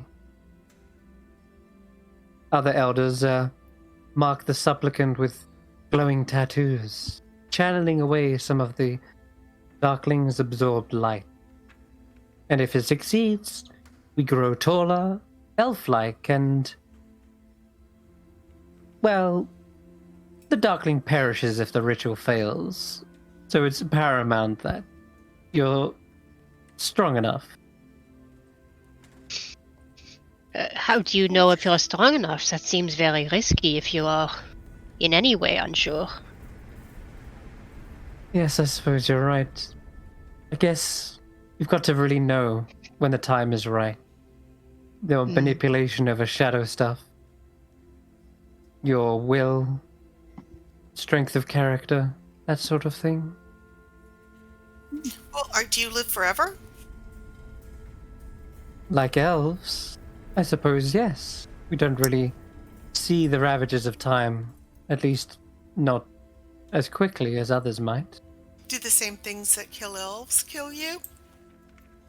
Well, what a sharp question.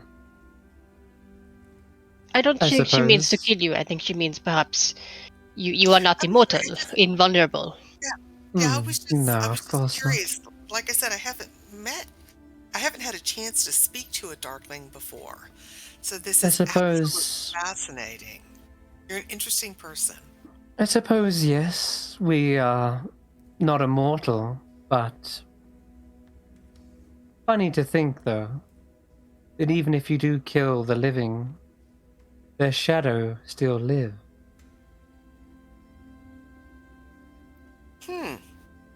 Is that a metaphor? As she says that, you can actually see her shadow moving around slightly behind her. Interesting. A dead body still has a shadow, does it not? That is true. Absolutely, I agree with that. Not all of So them. if anyone were to think about taking my life, then I trust my shadow to take the revenge. Now, if you've finished eating. Just a couple more questions. The shadows do live on past the time that the person has left the body. Did you leave somebody's body to be yourself? No, goodness. This is my own shadow. And you can see the shadow warps into a very charm-like shape. I've just learned to control it. I've learned to... Can you lose your shadow? Yes. It already is lost, I suppose. And you see the actual shadow fully disconnect from them. Interesting. See? Well, how do you reconnect when you finally, if let's say your shadow walks away for a few days and y'all come back, how do you reconnect your shadow? I've never had the need to. Strange question. If I Oh, command my shadow to return, it does as I say. You see the shadow sort of get loosely close to Charm, and sort of, it's almost like they slip into their shoes, right? You can see them like stepping into where their shadow should be and where it should behave. So is it like it's not a separate entity from you, it is just one aspect of you. It doesn't have its own thoughts or its own will. As you ask that, the shadow kind of like tilts its head around and sort of like nods as if, yes, I do. But Charm says, my shadow obeys. Ah, It respects me, and it would be wise to follow my orders. interesting. So it's possible for a shadow to reconnect with their person and still be separate, still be their own selves, and you can be together again. I suppose. They're not actually attached. You see the sort of shadow sort of waft away again. Mhm. But they can No, but behave as they were. But you can be together still. Of I look course. at hell yeah.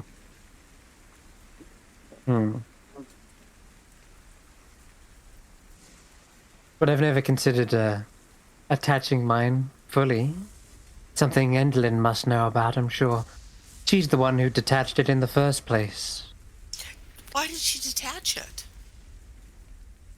She said she was gifting me a power. A power of obfuscation, subtlety. She needed me to perform certain tasks for her, and those tasks were easier with this setup. Interesting. Tarquin's like, Clavicle mentioned, like stealing stuff? I can imagine it's really good for stealing stuff. Charm looks towards Clavicle. Yes. Yeah. I suppose it would be.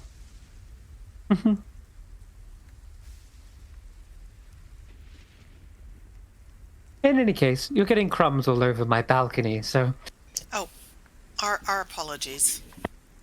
Yes, if you would please.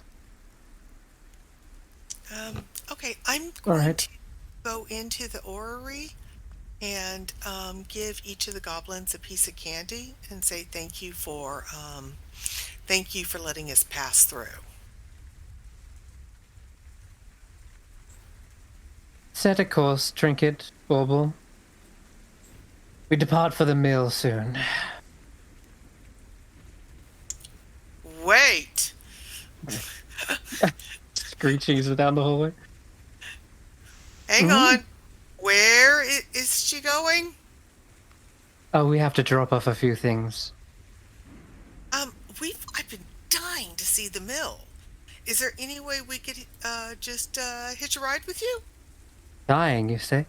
Well, that could be Well, okay. arranged, a sort of trip. No. That was a bad turn of phrase for this part of the universe. I've wanted to see the mill ever since I heard about it. It sounds like a fascinating place. Well, we don't stay long. Just going to drop off a few parcels. You really want to go that badly, huh? Well, I don't know about my friends. How do you feel about it, Rodolfo, Helia, Xaxx, Tarquin? I would admit to being curious, of course. We have heard about this mill with the wonderful mechanism. I think seems very interesting. Are you leaving right now? We're tidying up first. You can see Trinket's like scraping jelly, like trying to get jelly worms off the counter. one of them's burst and stuck. You know, I mean, I've got my backpack with me. Do y'all have your backpacks? Oh, wait. We don't have our weapons. I don't want to leave without our weapons. You do have your weapons. Oh, we do? Yeah. We got everything back? Yeah. Oh. It's Well just when you then. was meeting with Enderlin. Yeah, we got everything back as soon as we left the room, I think. Yep. Okay. Well, guys, what do y'all think about this? Do y'all think y'all want to go for a balloon ride? I want to ride the balloon. Yeah, I do too. Yeah. Well, let's not be so hasty. Normally, Oh. there's only room for a few. Oh, perhaps we could send our... I'll wait behind then if we can't But you fit you can everybody. fly. I think the ones who can fly would Yeah. be perhaps the best ones for this particular excursion. Yeah, It maybe just we makes could sense. tie a rope for Xaxx and Tarquin. If we tie a rope on it, I can tie it around my legs and use it like a swing and swing underneath. You don't have your waspy friends? That was not a racial I- slur. I mean, your flying friends. Out of game. They can only lift me up 10 feet. Oh, okay, And okay. I can only fly for a minute. Oh, So okay. it's enough to like move in the battlefield suddenly without providing, you know, attacks of opportunity. From But what I not can actual tell. flying. No, it's not Um, actual flying like Xaxx and Tarquin can do. Okay. So they can lift me up. They're lifting me up on a point, so I'm standing on a very narrow, like small disc. And like I said, 10 feet high, 1 minute at a time. Okay. Now listen. I've not even agreed to take you to the mill. Yes, it's a lovely trip, I'm sure, but you see, we're on important errands. This isn't a tourist attraction. Oh, what do you go there for? To sell other Deliver things? supplies. Yes, Yes. sell supplies, deliver parcels. I mean, what would you want to take us with you? Or to 10,000 take... gold. Something. Oh, yeah, no. Oh, that's if you wish to buy the balloon. Oh, Or no. you.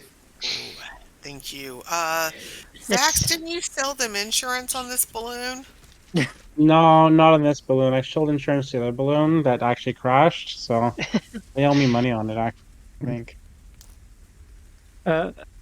So yeah, out of game, you're gonna need some sort of way to either appeal to their greedy self-interests, or trick them, or threaten them, or steal it. Like, they're not gonna give you the balloon outright, or even let you ride for free.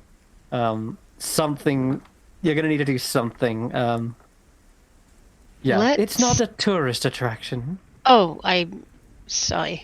Do we have Squirt or any of our more Yes. inconspicuous members with us? I think Squirt is with the other team. It's with Team B. Okay. You Yeah, have Clapper yeah. Claw. You have the living doll. That's I Lily. wouldn't trust any of them to go. Okay. I was thinking Uh, we could stow away Squirt and he could just because like we just The kind of want to mill know how to get to the mill, because that is Mhm. apparently a thing. So we need Yeah. something that can go along and remember where it is. Tarquin would Okay. have a way of getting someone on board, but right. Or I have an idea, I think. I'm not sure if it'll work. Yeah. I could cast invisibility, I think. Okay. or you could turn into like a small invisibility, or a small animal, that would be able to remember the way. Invisibility, you would have your intelligence, right? Yeah.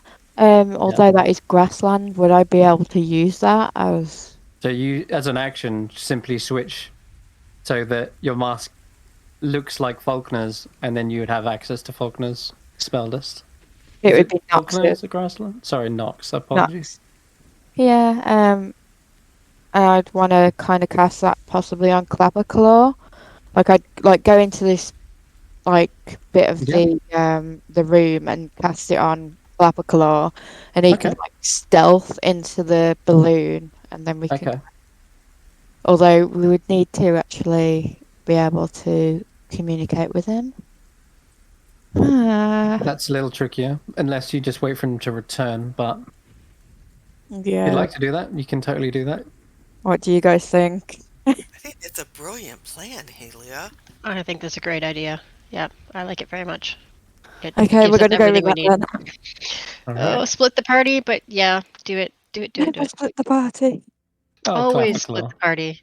Yeah, so I'll cast invisibility on On Clapperclaw. Clapperclaw. Yeah. And then I'm hoping, I'm going to say that all of this conversation is taking place with Xaxx's telepathic ability to relay the information. Yeah. Clapperclaw understands the job, and he immediately vanishes from sight. You kind of have to go around the corner. They've just set up into the balloon. They're sorting out their stuff, and then Clapperclaw's going to try and sneak aboard. Okay. All right, I got to roll stealth for Clapperclaw. Believe it or not, he's actually proficient, so that's going to help. I'm gonna guidance. Oh my him. god! Oh, I What the guidance. hell? That's a 2 and a 1. Oh my god! How is that Clapperclaw, possible? why? Oh, I'm sorry, Oh. Clapperclaw. La la la, Clapperclaw tripping over everything. You know what? He's not used to his head. It's his big stag head that gets stuck in the doorway and like clatters against it. It's like Oh my It's- goodness! he's trying to get through the little gap. You just hear this clattering, and Baubles like, "What's that noise?" And Trinket's like, "Huh? What the heck?" And the door's like rattling. Charm looks towards it. Oh, it seems we have a stowaway. And you can hear her like grappling with Clapperclaw. Uh-oh. Uh-uh. Uh-oh. Go, Clapperclaw! No. No! I'm so sorry. Got you, my God, this is little thief. What are you doing? Sorry. I really wanted some candy. It's so tasty. I was gonna fill my whole gourd with it. Oh no. This is not going well for Clapperclaw, honestly. Oh no. Little sneaky thief. I think he was up to something far more nefarious than candy. Oh, you will have to excuse him. Our friend, he's always wanted to fly. You see, he was a scarecrow, and it was the birds told him so much about flying. He will do anything to get in the air. Clapperclaw, you should know better than to go without permission. We told you we would find you another balloon to take. You must not impose on these people. Oh, sorry. Again, please accept my excuses. He is how you say, impetuous. They chuck Clapperclaw quite violently out of the balloon and onto the balcony, where he kind of like rolls to the floor. And I'm going to say one of his little horns and his stag skull snap as it happens. Because Charm got like a nat 20 on that strength check to just toss him out. Yeah. And you hear Clapperclaw, "No! My beautiful stag skull!" Starts crying. I'll give him a little pat on the shoulder, like a there. I think you deserve Serves that. I think you know. Serves you right, little thief. Now, as said, we have important business to be attending to. And they shut the little hatch, closing it up. Damn. That was a really good idea. I'm so sorry the rolls were shut. Clapperclaw. Rodolfo, can you mend his stag? I believe I can. Yes, I cast mending on the horn. Oh, Rodolfo, you saved my skull. I'm just You're the glad they best, didn't do Rodolfo. any worse to you. That could have gone very badly. Thank goodness they were preoccupied. I'm really sorry, Halia. Plan didn't work. It's okay, don't worry, buddy. It's fine. That was not your fault. I mean, it was a little bit your fault, but you know, we don't blame you for it. I'm so clumsy. It's not your fault. It was like a tile on the floor that was kind of raised, so you know, you just caught your little foot on it. It's all good. Lily's like, sounds like a liability. Maybe you should take your hands off, toss them over the edge, and replace them with like something quieter as well. Oh wow, sassy. Well, you know, he has no, other qualities than stealth. Stealth is not You should- everything. You should send me in, Helia. I wouldn't let you down. Oh wow. Cast invisibility on me. I think they're taking off now, so it's kind of redundant. Clapperclaw's always wanted to fly. I've always wanted to be unseen. Oh, that's. Ugh. Who's it? It's This is just the way she living talks. doll? This is the zombie undead doll thing. Living doll. Lily the living doll, yeah. Ugh. Imagine what you can do when no one can see you. Oh, I know. What I are know you it's like. talking about? Shut up. We know what it's like. Pulled off a whole heist. Ooh, we have the seed.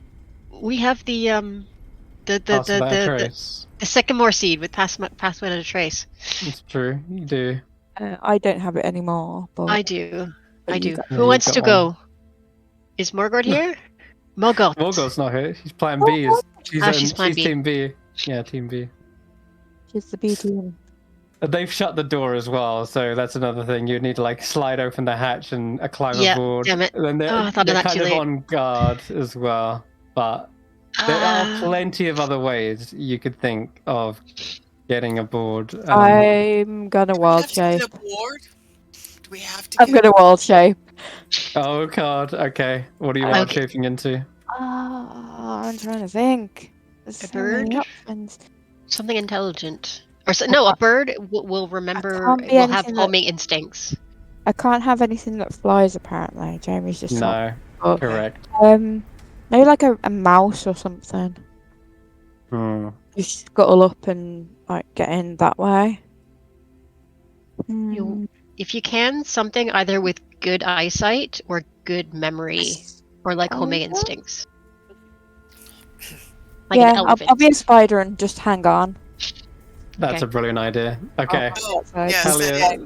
that's much better than my idea. I was gonna just shoot an arrow with a rope and then hang on to the rope. That would be subtle. Subtle. Want to know something creepy? What?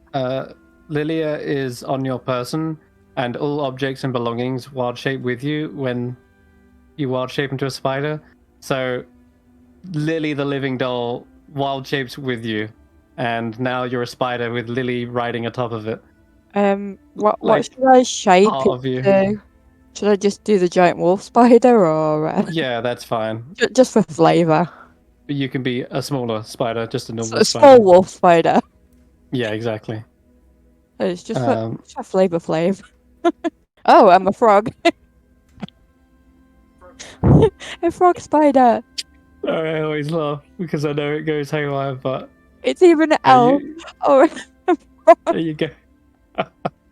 Sorry, that's better.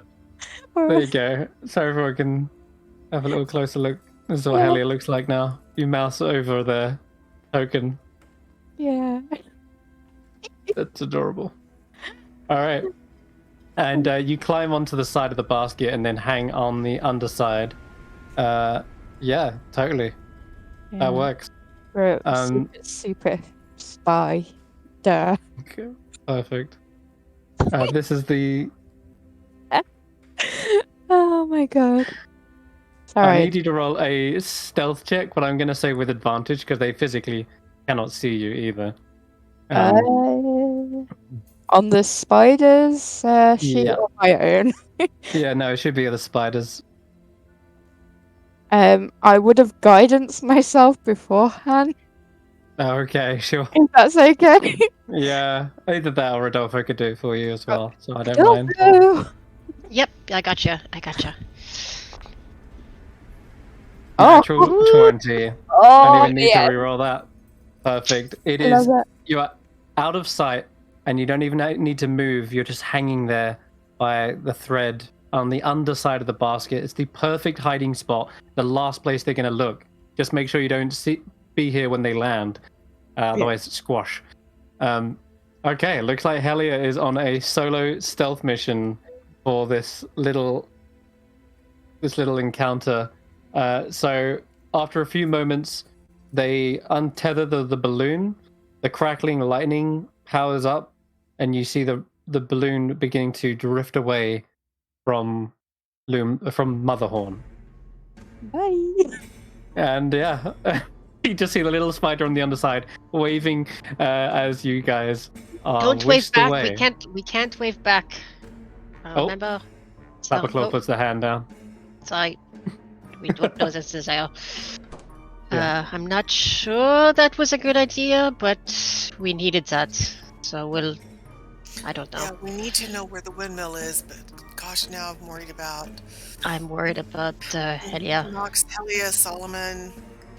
And the other one? The new the one? other one. The new one. Okay, so what do you guys do in the meantime? Well, worry incessantly, of course. Okay. Yeah. So I guess we can just try to find more information about what's going on. Maybe watch a play. If they're doing a play today, we can watch. We can be an audience. Charmey told us that we have to kill Kellek, right? What are we doing that for? Yes. What's the Yes, reason you for must doing that? dispose of Kellek.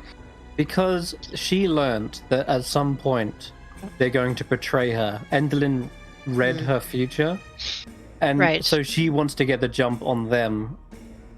And why are we doing her a favor? Remind me why we're doing that is because she traded the information on how to get to the Palace of Heart's Desire. Damn it. The hidden belfry inside one of these towers will summon some sort of flying companions that know the way to the palace. And she told you that you need to stop the mist from the mill. So for that piece of information. Okay, correct. so we need to kill Kellek and everybody in the League of Shadows. League of Doom. Malevolence. Doom, yeah. Dun dun dun. Do we want the lightning? There's a single bolt of lightning that cracks as you say that. Every time. Yeah, exactly. Storm. Alright. Okay. Do we want to look for the hidden tower while Helia's on her mission, or do we want to knock off killing some? I don't want to leave because I'm afraid that if we leave to go kill somebody, that will yes, we cannot leave Helia behind. So yes, let's find the belfry. Clapperclaw offers to wait, and I can alert you when they're back. I won't be here. I won't stick around for them to do something nasty to me, but I could spy on the balloon and see if it comes back, and then come find you. That is a good idea. Thank you. So the moment Helia's back, if you can't find us immediately, meet us in our rooms. Meet us in the guest room. All right. So he sort of hides here, keeps the door open just a crack, and looks out from the balcony. So the moment the balloon is back, you guys will know. Xaxx, do you think you could fly around a little bit and see if you could see a belfry? It would be easier to find it from the outside than the inside. Sure. Should be more obvious. Yeah. Every time I fly, good things happen. So let's give that a go. Xaxx, I mean, don't push yourself or anything. It's just... Which direction should I go in? So, how about I do this and drag you down to the map which represents the actual towers. Because Motherhorn at first can be a little confusing to navigate, especially when you can't see the full thing. But this is how Motherhorn's laid out, right? Is everyone seeing Xaxx down here? Okay, perfect. Yeah. So this is the way you entered. The balcony here is where you kind of found that weird mirror. The balcony above, you're not sure what that is. You haven't gone there. This balcony here is. Let me just check. Yes, this balcony right here is actually Hurley's little dressing room, believe it or not, that overlooks it. And you are currently on. You might be on this balcony right here. Yes, that looks to be correct. You're currently on that balcony right there. That is where the balloon was tethered. Okay. So And before I go, I have one question for everybody. What's a belfry? So it's going to be a tower with a big bell in it. It will look like a turret with maybe some big windows so the sound can escape. Oh, like so like at the top, there's a bell, like the clocks that there are. A bell, yes. Like a bell. A cantabile, they call it in some areas. Okay. A free bell. Okay. I got it. Yes. I'm going. All right. Can I give him guidance on investigation or perception? yes, it'll only last a round, so it might wear off by the time he gets up there. I'll do it Sadly. anyway, just as he takes off, because why not? Go. Okay. All right. I'll use my gem plate. I'm gonna put something in the log as well. It's gonna be an image. I can't put the image in. Screw it. I'll have to put it in this. Okay, yeah, here we go. So you've mostly explored. Yeah, I'd say you've explored pretty much almost all the rooms in Motherhorn. So I don't feel bad about dropping this image in. You can get an idea of how it's laid out. This is a really cool image by a patron who I support on Patreon called UFO and Games, but it's the same artist who did the Loom Lurch isometric view. So you're their patron. Yes, I'm their patron. They're the Patreon. Yes. But yeah, UFO and Games. Once it's actually loaded into the chat, I can show you. I don't see it. No, it's not there yet. Probably a big image. Maybe I should convert it to a WebP first. Yeah, let's do that. Because I couldn't even get it into the Discord. But yes, if you want to like figure out where this bell might be, you can give me either investigation or well, you can't really see it with perception, so yeah, it'll be an investigation. Okay. Should I do that now, or should I do it while I'm flying? Yeah, while you're flying and looking around, because you're already on one of the towers. Yeah. Okay, so I'm gonna use my gem plate and then take off and try to hug the towers as closely as I can, but I'll sort of try to circle around, looking for a belfry. Oh, perfect. The WebP is a smaller file, so I can actually load it into Discord as well. Amazing. Okay, so in the Carnival's log, you'll see a fantastic image of Motherhorn and the giant cloud. This art That's only neat. just got made like this week as well. So you're in luck. You're actually fully lucked out on this. So as you're looking around, the tower that you're currently on is you're investigating that one first. How do I get out? Oh, there we go. Okay, so what did you get on your investigation, sorry? I didn't do the investigation yet. Oh, sorry. Okay, I'll throw that out then. You can't seem to see anything on this tower. Plus a D4. Okay. You're not sure if it's not on this tower. You can't really see any, like Rodolfo described, a turret or anything.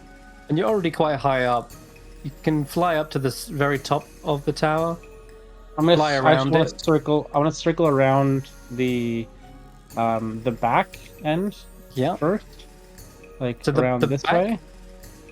Yeah, the back No. of the tower has a little window in it, but it doesn't reveal any kind of belfry or anything. And then just keep circling around. Okay. Yeah, the kind of back of this is actually even built into the wall. So the whole of Motherhorn is built out of this rock. There's not much to the back of this tower, but you can get to the back of the other tower if you wanted to circle around that. Like circling around the whole thing, right? Yeah, like- you can do that. Okay, so like, around is the...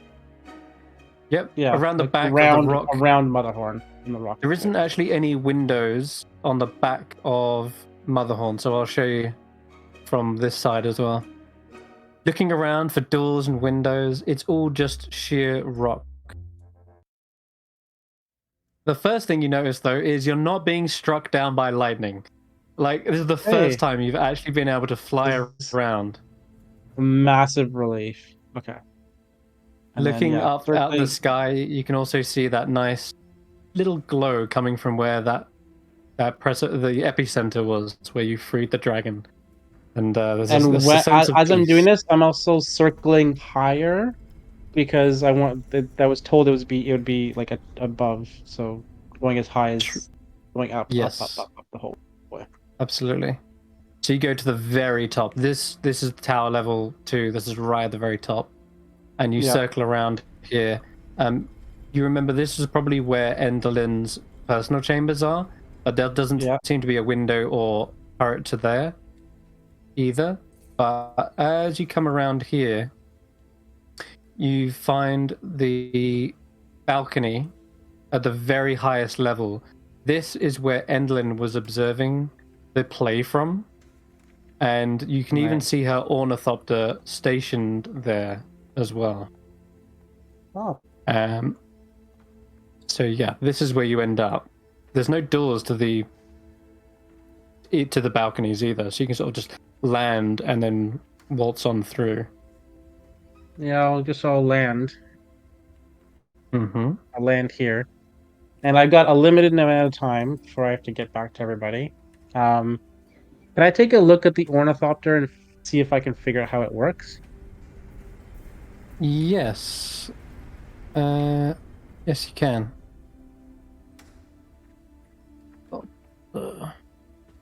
Oops. But maybe I can just fly this thing. So this is a weird contraption, definitely built and put together through pulleys and ropes. You can see bits of bone on it as well. The contraption is definitely one of Golmo's design. You can give me an Arcana check to figure out maybe how it flies, but it's about 8 feet long. It has a 14-foot wingspan. It's actually not as heavy, but you're not sure whether it requires some sort of activation or like a command word or not. You're not 100% sure on how this thing functions. Okay. And this is all above the stage, right? The stage is below me here. Yes, correct. How fragile is this thing, do I think? You kind of like test its weight. It seems like it's about 25 pounds. Would it break if I dropped it off the side? Probably. But, it is a magical item. And oftentimes magical items can be a bit more hardy than normal ones. But sometimes some can break. I'm going to try to fly away again. Because I'm doing a very quick check. I know I have a limited amount of time. So I'm going to try to pick it up as I fly away. And flying back down to the others. Sure. Give me a strength check. 25 pounds isn't actually that much, right? It's like... Strength. What's that in stone? Oh, no. Not very rolling very high here. No, weirdly. Though Foundry, I think, has a thing against me. I never roll high in this game. It doesn't feel like it's that heavy. That's the thing. Like, it's quite light. You'd expect it to be because it's hollow bird bone. But as you try to move it, it's like it's resisting, and it refuses to be pushed away unless perhaps maybe it's only Enderlin who can do that. You're not sure. Okay. But it doesn't seem like it's a budging, and it won't let you budge it. All right, I'll give up and keep going around. Okay. Well, you've done a full circle now. And then Of the land whole- back where everybody else is. Okie dokie. Sure. I'll drag you back down to. Yeah. I didn't see a belfry then. You didn't. The only other thing you saw was another balcony, and through it you saw like a writing desk. Mm-hmm. And there were like bits of paper, like scrawled, like I want to say like scrawled or crumpled up, but you could see shapes of paper on the desk as well. Okay. On what desk? Sorry. Okay, I'll drag you back because you did fly past it as you looped around. So not this balcony, but the set of balconies above that. You can see. Oh, on the Right. other balcony beside the ornithopter. This one right here. Okay.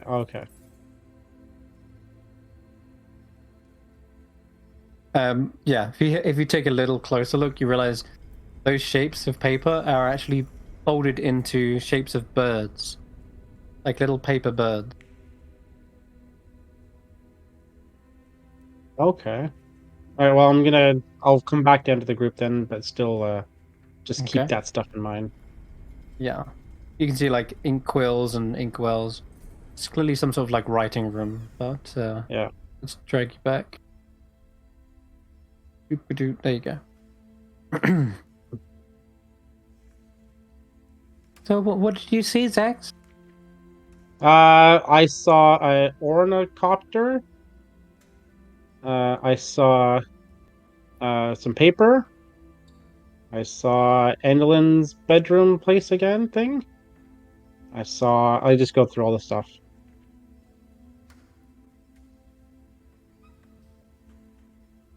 Huh. I guess it's a hidden belfry for a reason. Yeah. Yeah, I didn't see it. I don't know where it could have been. She but said it was wasn't- in one of the tallest towers. I went up all the towers. Guess we need a closer look. Well, Yeah. I gotta stay here. I'll keep an eye out for the balloon. Okay. Well, I guess I'll go find everybody else, maybe? Yeah, they're all here. Oh, they're all here. Okay. Yeah. So I go through everything that happened. It surprisingly it was heavier than it would appear. So just be forewarned that the ornithopter is not super light. It felt like it was like as you tried to move it from its position, it like suddenly resisted. Yeah, I Yeah. know that. Okay. Do you think maybe it's like a zombie, like all the other things, and it has a will of its own, or it can only obey the master?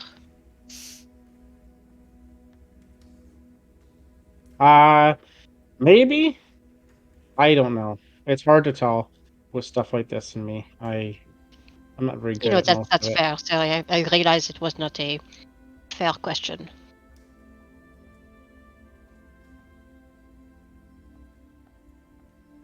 So, what do we do now?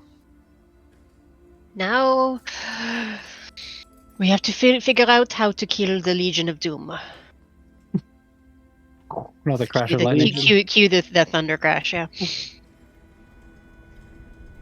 Well, so we know there is Warduke, who has an army of hobgoblins.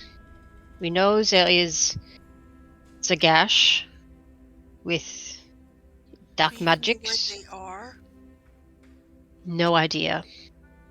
So, I guess that would be our first. That's is to figure out where they are before we figure out how to kill. I mean, do we have to kill them? Can we just incapacitate them? I think we We have to don't at least kill have- Kelek. I don't know if we have to kill the others. But also, I don't know, did we ever agree that we would kill them like right away, or can we do it, at some point during the rest of the adventure? Because I don't even know what to start. She assumes you will deal with him when you get to the Palace of Heart's Desire, as that is where he is likely. That is good to know. I should have paid attention. So She okay. also, both Tarquin and her also theorized that the others are probably regrouping there as well, considering how you kind of thwarted them or got dealt with over the course of the other realms. Like Borduk's airships down, you defeated Zarak, and you also dealt with that weird necromantic creature that Zargash clearly animated. So Okay, so then what do we have left? Just to get to the Palace of Heart's Desire. For that, we need Helia to come back to tell us how to get to the mill, and we need the bell. Oh, the bell! We should go find it from the inside then. Samantha also pulls on your on the bottom sleeve of your outfit. Hey, Samantha, what's up? What up, bro? What up?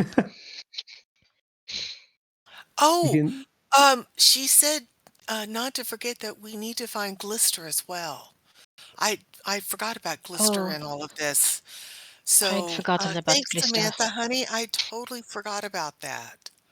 Thanks, sweetie. Right. Oh, that also reminds me. There's a Briganock in the basement area where all the props were, and he's a chained up slave guy. A chained up slave guy. That's He's chained to the horrible. wall, and they're making him design architecture, and stuff, and like all kinds of things. And so, yeah, we would like him to be okay. freed as well. That is horrible. Slavery should never be condoned for any reason. How do we get him out? Does he need to fulfill a destiny or something?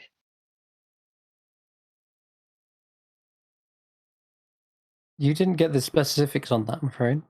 No, you just know that he's being forced. Yeah, he's just chained to the wall. So I didn't have time. The what's her face? The judge lady, she came down and spotted me. Oh, okay. Well then, Is she the one that chained him to the wall? No, I think it's probably Edelyn still. She's just sort of working there. She did seem to be still in the service of Endelyn, even if that's not her principal patron. Yeah. She's still working for Edelyn, right? Yeah. Okay. Yeah. So we have the Briganock to free. We have Glisten. Glister. We have to find the bell tower. We have to. There's also Hurley Shadow. Hurley Shadow. We have Xaxx's Shadow. We still have to find him. Yeah. Okay, so there's. Well, I did find my shadow. I just don't know where he is right now, and I don't know how to reconnect, so to speak. Right. You want us to reconnect it? No. Oh, okay. It's got to be like the other lady said. It's got to be I want it to be a willing participant. Okay. Xaxx, you are a good friend, and I will respect that. Thank you. So I might never get my shadow back, and I have to be okay with that. Well, we don't know. I mean, you could. You don't know that you won't. It's just it will take some doing. That's fine. We're here for you. Yeah. Well, we have stuff we should do as well. Just don't let us forget it. No, it's okay. We have a huge list of things. It's a good thing I got a good night's sleep last night. We wish Well, I'd that makes had one of warm us. food, but Yeah. I'm sorry you didn't get a good night's sleep. I really am. I sorry, no, sorry, no more pity party. Let's get on with the stuff. Okay. What do you suggest we do first? Rodolfo, Xaxx, do y'all have any ideas of the order in which we should tackle this? I mean, there are so many things to do, but I think we should prioritize Xaxx first. I really think we need to have we need to, help yourself before you help others. Get our party back in shape. So, Okay. Xaxx, Xaxx, what can we do? how do we do what we need to do for you? I don't know. Uh, okay. Well, Do you have you like said I a you're found I found where my shadow was. I don't know where they are now. They could be anywhere in the whole yawn. Um, don't know where they are. Don't know how to get it back. Don't know how to reattach it. Don't know how to convince it. I don't know what to do. Let's skip on to somebody else. well, wait. Can I may I ask a question? If this is too painful, you can tell me to shut up. But can you tell us what you do know? I mean, where did how do you know it's not there for good?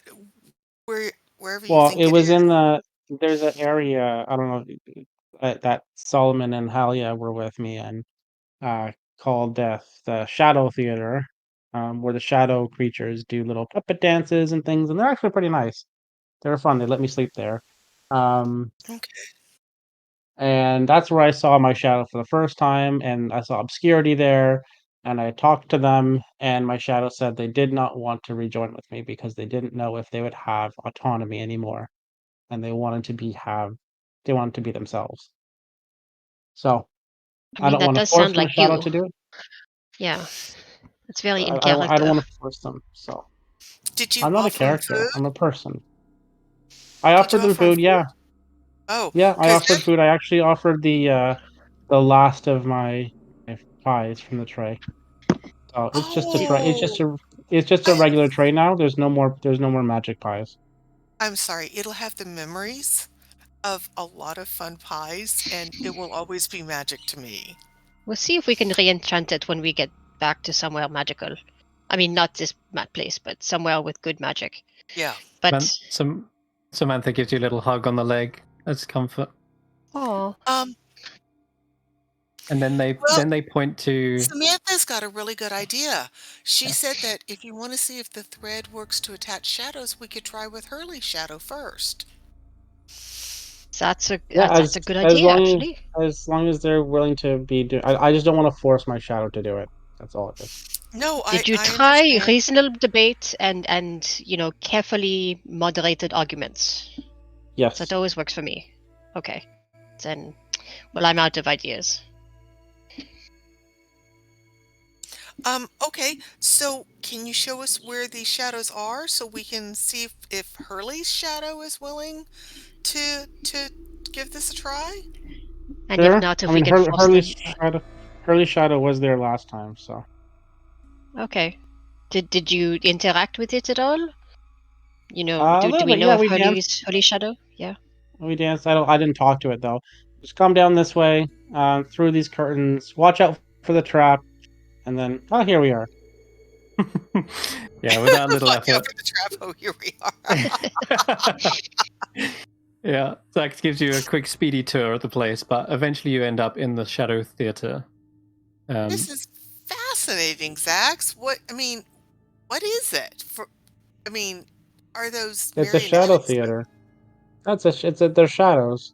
They're the shadows that we were. Remember the shadows Interesting. we fought a couple times? Yeah, these are them. Yes. They hide away, Um, as you mentioned, into the but recesses of the room. but I will say every time I've been in here, they've been kind and nice, and they haven't attacked me or anything. They just want to put on these little shows. So there's no need for violence for anybody. In I fact, as you mentioned, there's two of the goblins who very much resemble the goblin shadows that you fought. They seem to suddenly animate, and they're shaking their head and waving their hands side to side as if to say, like, no, no, no. They kind of point to each other, and then they put a little they put their hands together to form a little heart. I do the same. I walk over to them. I'm gonna go and put my arm around one of the shadows. See? And Xaxx, you say violence like it's my only option.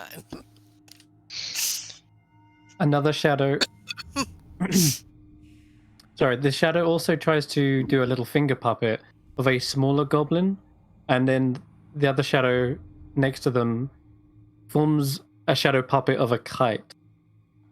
And then they point to the little puppet goblin and then point back to each other. And then they do a little heart again.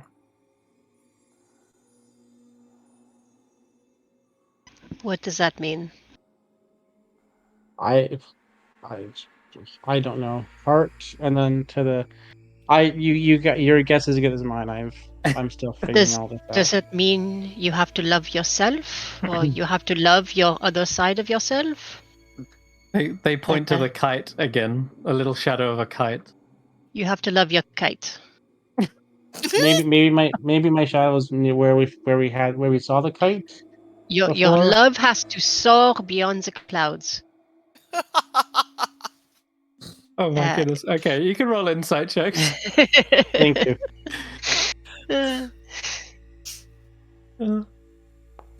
Oh wow, 18 even with a 9. It's good. 10. Yeah. I Okay. haven't been rolling well at all today. But that is enough though. 18, Xaxx, you're right up against them. And these two goblins you've seen before, they always seem to be a pair. And they are trying to tell you that no, they're not the ones that attacked you. When they put this heart together, that does mean that they are friendly, but it also means that those two are in love. And when they show, they're in love. yeah, Okay, but also continue. they do a puppet show of a small goblin flying a kite. Oh, they're the parents. They're the parent. You guys are the parents of the little girl. They What nod. was her name? Oh, we saved her, by the way. They bow, like repeatedly, continually, like bow. They go onto their hands and knees and bow. We saw your other selves. Yeah, she's okay. We saw your other selves running around. Why did you not? Why are you still separate from your non-shadow selves of you? They shape into a form of Enderlin, Moongrave. Ah, so you cannot be And together until you have accomplished what you have promised her? they nod. I see. Do you know how we can get Xaxx together? I mean, he has not promised Enderlin anything. Do you know how we can get he and his shadow to reunite? They look a little bit. Their shoulders kind of slump, and you can see their heads kind of hang. They seem to be a little bit, almost kind of like defeated about it. Okay, so it needs to be their choice. And then they sort of they do another puppet show of a flapping dragon that sort of just that flies away, and they send the image of the shadow sort of away and disappears. Does that? So you guys did the dragon thing yesterday too. Does that have anything to do with the dragon that I freed before? They shake their heads. That's a no. They point at you. Oh, me. I had something to do with the dragon. Yeah. Then they kind of do a shape of a moon. The moon. And then they put the moon on top of the dragon shadow, and then they flap that away. He is the dragon. Is the dragon him? Is the dragon part of him? They gesture. They look to the female goblin, and she does like a little backflip on an acrobatic show, and then they show the symbol of the moon again, And you figured this out yesterday, that Xaxx, what they're trying to depict is obscurity. Yeah. So that Obscurity. moon, yeah. Obscurity is the moon, and my shadow is the dragon, and they're nod. together somewhere. They're together They somewhere, nod. right? Yeah, Oh, they Okay. nod okay. again. So wherever we find obscurity is where we'll likely find my shadow. We And they still don't know where she is. But they do do you, shrug. They shrug as to when you ask where they are, and then they kind of pretend like they've got their head up to their forehead as if they're like peering out a long distance, and they seem to start looking out to somewhere. They've gone somewhere. They're gone a long way. So yeah, Zach, I guess this we. may be a stupid question, but do you know that your shadow went willingly with obscurity? I think so. Okay. But you My said that. shadow may have been separated without my consent, but my shadow now has. It spoke to me before, and I believe it went willingly with obscurity. I think obscurity is turning it into it's maybe similar to itself, that it doesn't want to. But obscurity. I mean, here's the thing. Also, obscurity wants to. I think deep down wants to reunite with Gleam, and How do you know? can't. I mean, when we had a conversation before, I mean, I just got the sense she was sad Hmm. because she's not whole, right? The same way I'm not whole, the same way my shadow's not whole, the same way Gleam's not whole, obscurity's not whole. I think she's sad about that, but there's something with Edelyn that she's preventing from happening, and obscurity doesn't want to lose themselves. You know, Okay. Helia and Nox and Solomon and Faulkner are all together, and they're all separate, but they're together, so they're whole.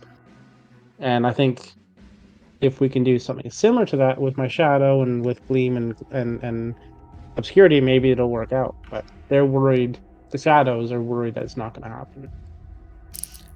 Interesting. I've How do How do you? you, How do you? Hurley Shadow? How do you feel about all this? Do you want to reunite with Hurley? They are sort of slumped in the corner. You can tell that from their position, they've got their hand on their cheek, so like resting it. And then they kind of realize that you're talking to them, and then they sort of stand up slowly, and they just stare Like, kind of blankly at you. like, thumbs up, thumbs down. Do you win? Do you want to rejoin with Hurley? If you could. It sort of tilts its head side to side. You can tell from its disposition, it's not really enjoying life as a shadow. But it doesn't really know what it wants to do. Okay. Sorry, I cut And so- somebody off. Was going to ask me a question. I think before. Did somebody want to say something or no? Did I miss that? no, No?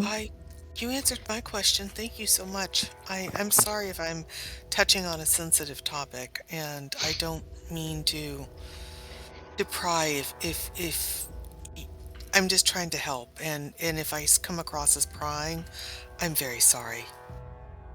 That's okay. We are trying to be You're helpful. you're a curious person. You're just trying to help. That's okay. Samantha taps your leg. Tanwen. I think I may have been. Well, I was wondering, obscurity and your shadows, they want to be independent, but do you think they understand that they cannot be independent while they are in service to the hags? I mean, as long as you I are. don't know. I don't know if they know. I don't know how you explain the nature of freedom to. Mm, It's a difficult thing to, for the concept to come out, right? Chris, can you boot me out of Foundry? It is for some reason the tab closed when I went to click back over from Discord, and when I went to rejoin, it told me that I'm grayed out. Okay. If I do that though, it probably cause more issues. You're just gonna have to wait for it to time out and then Okay. refresh. Just Okay. you'll get back in eventually. Can you put Samantha's message in Discord? Yeah, sure. I'll whisper it to you.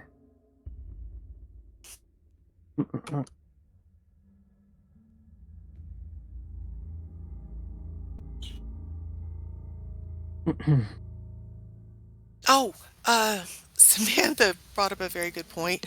We need to bring Hurley to us. So, if we're going to do anything, we probably should go find Hurley. I wonder if he's still back in our rooms. Or if He he's was just working having on the breakfast, site. I think. Yeah. Yeah, he was. Right. Last time we saw him. Okay, well, let's go find him. Look, Okay. let's go find him on the stage first. It seems since that's nearby, and then Yeah. Yeah. So you come back out, you find Hurley, he says, Oh, you find everything you needed, food-wise? Mm, sort of. It's not really a store. It's more of just a Yeah. garbage pit of leftovers. I mean, it's Tell me about it. pretty. The, How do you? the food is almost as bad as the scripts. It really is. Well, I mean, the scripts were fine. I think our script was wonderful. Some You plays made are a little. yours. You made it your own. We've had to perform the same ones. Perhaps I'm just tired of reading the same lines. Can't even remember half of them anyway. Is there a script writer or a playwright? Somebody who, or you just use the Endlin. ones that. That'd be Auntie End is the one who writes them herself. Yeah. Oh, it's the same ones too. Mm-hmm. It's like 8 different ones. I've seen them all, played them all. I see. Not much new. No, I suppose not. There's got to be a way to fix that problem, to at least bring some new people in, some new texts. But that is beyond me for now. We are all stuck here. Say, Hule, what how do you feel about not having a shadow? If that's not too personal a question. It's not comfortable. It feels like I don't really have much meaning. I don't know who I am without a shadow. I don't know what that means, but I've lost all I've lost all motivation, really, for anything. I don't want to perform here anymore. I'm not sure if I would like to see my brother, but I don't know if I want to go back to the carnival. well, I don't really know what I want to do with my life. I think we may have a way of bringing your shadow back. Really? But we're not sure. We're not sure how this works, but there is a chance. Yes, if. Do you want us to take that chance? Basically, we think that there's 2 possibilities based on what we've seen. One, we have your shadow step into your shoes. And 2, if we have a magic needle and yarn from one of the hags, we can try to stitch your shadow back onto you. I trust you guys. You got me this far. Okay. Well, Lead on. Well, one thing Xaxx asked is that you ask if your shadow is willing. Certainly. He follows you into the shadow theater, where he is introduced to his shadow. They stare at each other on stage for a moment. Hello? What? He looks back at you guys. What do I say? I don't know, Xaxx. What is he supposed to say? Should I do? I think just sort of ask it, like if they're willing to rejoin, or if they're willing to not rejoin, or what happens. Right. Well, hello, my shadow. It's been some time. I know we've been here for many years now. And me personally, I'm gonna be moving on. I'm not staying here any longer. I want to go see my brother. In a way, he's like another half of me as well. Heck, well, our names are so similar. People often used to get us confused, at the carnival. Burley. Burley, your Burley, name's see, Burley. even I'm getting confused. But Burley was always great. He would introduce people to the big top. People loved him. And he even grew a little personality for himself, for that silly pumpkin hat of his. And, well, I don't know. I couldn't win the hearts of anyone. I was better fitted to security, rounding up lost kids and bossing other people around. I became almost like a bully in the carnival, telling people what to do, telling people not what to do. More like a spoil sport. Just. But I did go back. First thing I'd do is see my brother, but maybe I could actually, I don't know, make amends with all the other carnival goers. Part of the reason no one came and looked for me. Maybe they were just secretly happy that I was gone. I don't think that's true at all. Really? I really don't. Our first encounter was bad. I threw stuff at you to put you to sleep. You were only having fun. You did your job. Yeah. That's all. You did your job. And as a child, I might not have appreciated that, but as an adult, I really do. I appreciate that now. All right. Well, my job isn't one that makes friends, that's all I'll say. But you know what? If you want to come with me, Shadow, I promise that I'll be your friend at the very least. What? And you see the shadow kind of like warming up to him perhaps a little bit. I know it's probably not been much fun in Motherhorn. Don't know what Endlin's had you doing all this time, but we can find our own future, our own destiny. I'm pretty open right now. If you have any ideas, if you want to do something, then I'll help you accomplish that. So, what do you say? And the shadow seems to think for a moment, kind of nods the head slowly. Come on. Let's just be friends. See where it goes from there. And the two sort of shake hands. All right. Seems we have an accord. Okay, Rodolfo, since you have the needle, I'm going to hand you a length of yarn. All right. But first, Want to try this stepping into the boots? Yeah, let's try that first. See if it's magical. If not, I don't know how to sew a shadow, but well, I mean. Wait. I would. So the shadow steps behind Hurley, where the light would be, to actually make sense to where a shadow should be, and they kind of look at each other and sort of shrug, and then I don't feel any different.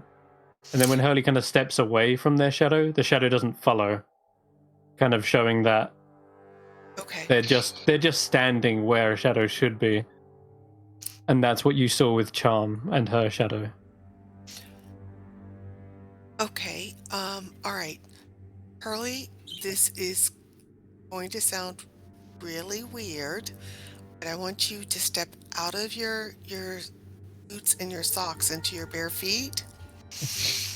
All right. And I'm gonna ask the shadow to stand right behind you. Uh-huh. And I am sorry this may hurt a little bit, but I'm going to put the needle in a little bit in the back of your heel, and then I'm going to tie a knot on each side. Into And I'm my sorry. heel or the shadows? Well, the shadow's standing right behind you, so the needle should be piercing both the shadow and you. Can't use my And- boots. Well, I think we're going to need to. I don't want to tie the shadow to your boots. I think I'm going to need to tie the shadow to you. Okay. So I am so sorry. This is kind of like giving stitches when That's somebody fine. cuts themselves and you have to sew their skin back together. I'm guessing that this is the kind of thing that we need to do. We need to stitch you back together with your Give it a shot. shadow. But You being know. a bugbear, my feet are fairly calloused, so good luck You with that. think Try it anyway. It is a magical needle. I mean, it's It pixie or is. whatever. Okay, so you get the magical thread from Bavlorna's cottage and the needle from... It's a small little pixie rapier that is a needle, but nonetheless, 2 magical items from different places, string them together and begin trying to stitch them. I'd like you to give me a sleight of hand check. And yes, you can add guidance if Rodolfo's assisting Yeah, or such. I will give you guidance if you want to. Yep. okay, and That is +3. okay, and it looks like we need to do a French knot with stitches. Okay. Okay. All right. So, I'm sorry. What did you tell me to roll? I apologize. I was looking up the type of knot I needed to make. Let's go with dexterity sleight of hand. Okay. All right. Come on, come on, come on, come on, come on, come on. Did it roll? It did. It's as Hurley said, his feet are far too callous. You try to pierce them, and it's like really hard skin. It's almost like stone down there. You're doing okay? Hurley doesn't seem to be hurt. He doesn't even feel it by the looks. We All bugbears quite well traveled, and we got a thick hide, so All right. What about in the very back of the foot isn't working. What about slightly above that? What about the heel? Can I try to pierce the heel like the Achilles tendon? His skin is like, it's a little bit softer there, but you try to pierce the needle into it, and it doesn't quite work, and it's actually quite painful there as well. Oh, He's not really that far. Harley, I am so sorry. it's fine. Trying. You should work at a carnival security for a week. Kids kicking you in the shins constantly. This is nothing. Try maybe going first to the shadow. See if that's even possible before we. Yeah. You want to try the shadow first, Tanwen? Yeah, I guess. Okay. That's not a bad idea. Okay, Rodolfo, this is going to sound silly, but what I think I have to do to sew the shadow is shut my eyes, because my eyes will see a shadow. But if I shut my eyes and I touch the shadow, maybe it will feel like a person. Okay. Okay. So I know that sounds weird, but if I'm going to try to shut my eyes, I'm going to put my hand on the shadow's heel, so I know where the heel should be. I'm going to shut my eyes, and by feel, try to make a small stitch inside the back of the shadow to see if the needle and the thread catch. Yep. Okay, so this time, I guess, it's another sleight of hand, but this time at disadvantage as you're closing your eyes because you're feeling around.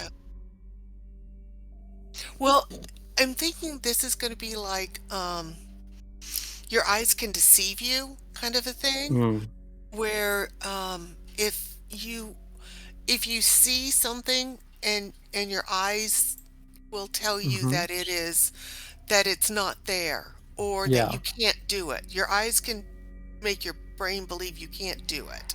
So that makes that makes sense to me, actually. Oh my God, this isn't working. Rodolfo, you're going to have to give it a try. I am failing every way known to man. Okay. It does. It's not that it doesn't work, however, even within that one. So what ends up happening is you poke the shadow and you actually feel some sort of resistance, almost like you're pushing through a bit of cotton, and it pokes through. And when you open your eyes to examine your handiwork, you realize you've just poked a piece of thread through their ear. Their shadow is upside down right now.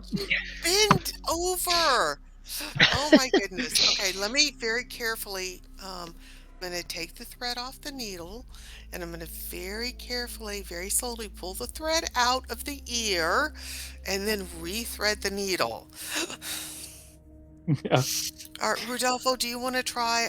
I'll try. Yeah, I'll try. Why not? Do it with your eyes open though, because the eyes closed things didn't work out so well. Yeah, I will try it the regular way first, and then we'll see. Yeah. So Rodolfo, for you, before you roll a sleight of hand, can you roll an Arcana check? Because it's clear that it's not working just physically. Yeah. Mending! Cast mending! Can you use the needle and the thread, cast mending, and see if that'll work? Okay, guess you don't need to roll. Okay, good. I will. Yeah, that sounds like a good idea. I will try that. Tanwen comes up with the idea, and you begin to cast mending as you thread the needle into the actual shadow. If this were a physical thing, then it would have a hard time, but the magical spell is actually doing a lot of the work for you, and the thread suddenly sews a nice neat knot into the bottom of the shadow's feet, and when the shadow moves, like lifts up their foot, you see the thread pull and tug with it. Okay, so I will keep going, and so the shadow to the heels. Okay, sure enough, Rodolfo, some sort of magic is almost doing all the work for you. You're just the conduit for this spell that's threading through and through until the entire heel is full of that thread. And the thread itself is also kind of giving off this strange magical aura as well. And that aura would be sort of a transmutation. It's almost like you've enchanted it as you're casting mending. Okay. In fact, mending is transmutation, correct. Yep. It's like you've almost stored a mending spell within the thread itself. So, I will finish that. I'll tie off the knot. Yeah. And how does it look? You tying it to well, I'm tying. I'll tie the.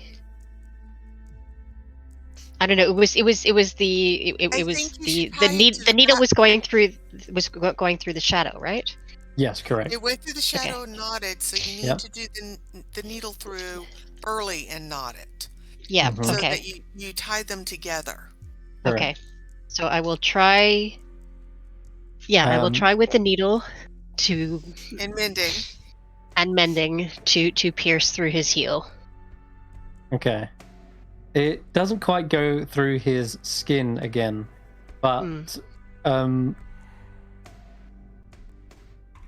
you're noticing on Hurley's shadow, he is still wearing like boots, like on the shadow. You gotta do it on the boots. The shadow's gotta match. Because when his shadow was detached, he was wearing boots, and he can't seem to take those off. Otherwise, there'd be the shadow would be separated. It'd be separate shadows, which doesn't make sense. Okay, so Hurley, you need Hurley's to put gotta put that. Yeah, he puts it back on. These are the same boots I've had all this time since the carnival. I only just changed into them for the first time today, because, you know, I'm done with all these plays and costumes. So he sticks back on his old carnival boots, and let's have a look at Burley's art. I know he's got a big pair. Yeah, Burley. There he is. This is the kind of boots he's wearing. That's his brother. And yeah, the thread does effortlessly thread into them with the mending spell. It's almost like it is repairing something that was ripped, a tear, which is exactly what it works like in the description of the spell. It actually says restores a single break or tear, and this shadow was definitely snipped by a pair of scissors, and as you're threading them, the spell is doing wonders. It's doing exactly as the spell should. The thread itself is being weaved, crisscrossing across the boots, and before long you see the shadow completely attached to Hurley, and Hurley looks down as the shadow looks down as well. They lift up their foot, and sure enough, the shadow moves with it as well. How do you feel? That was weird. Walk around a little bit, see how it feels. You actually see him gonna get pulled suddenly? Oh, okay, we're going this way then. Oh, all right. I'm going to turn around and spontaneously just throw my arms around Xaxx and give him a huge hug, going, oh, if we can convince your shadow, we can reattach y'all. Look. Where does he want to go? It still seems fairly independent, actually. That's maybe a predicament that you still have your mind. This isn't me moving.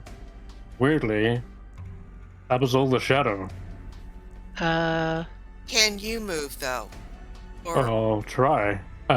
There's just a sudden little bit of resistance, but it's almost like he says, can I have a go?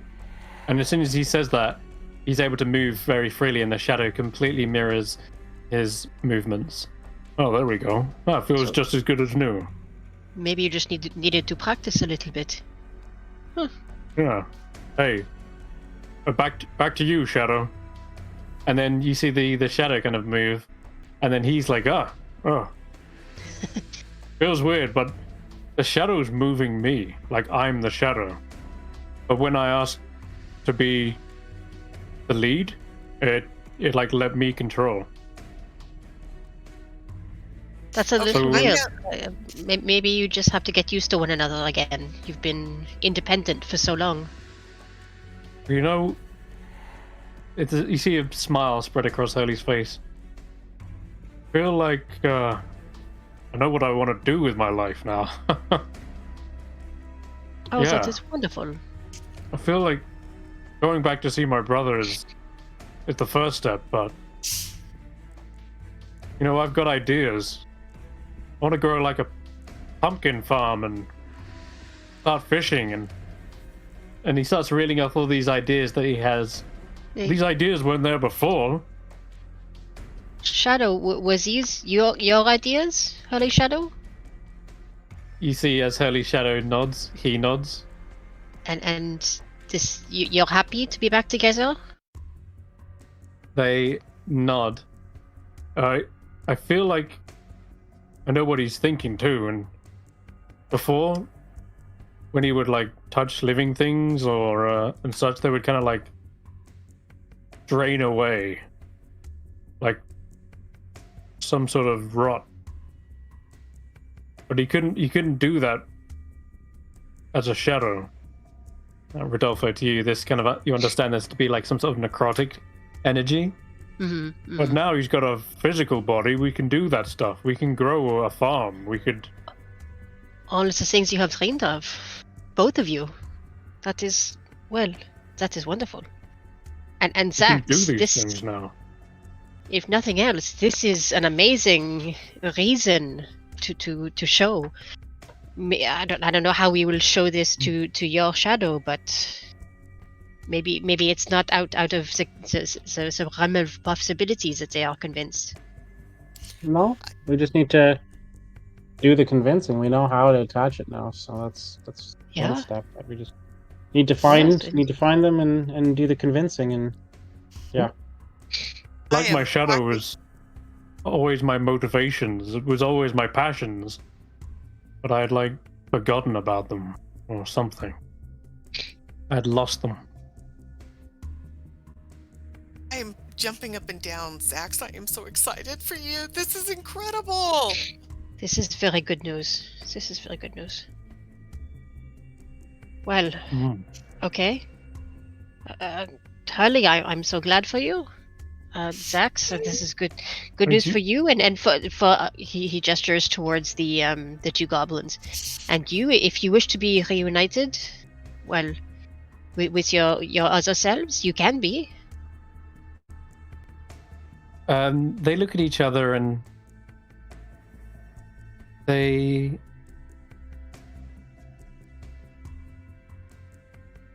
seem to be a little unsure.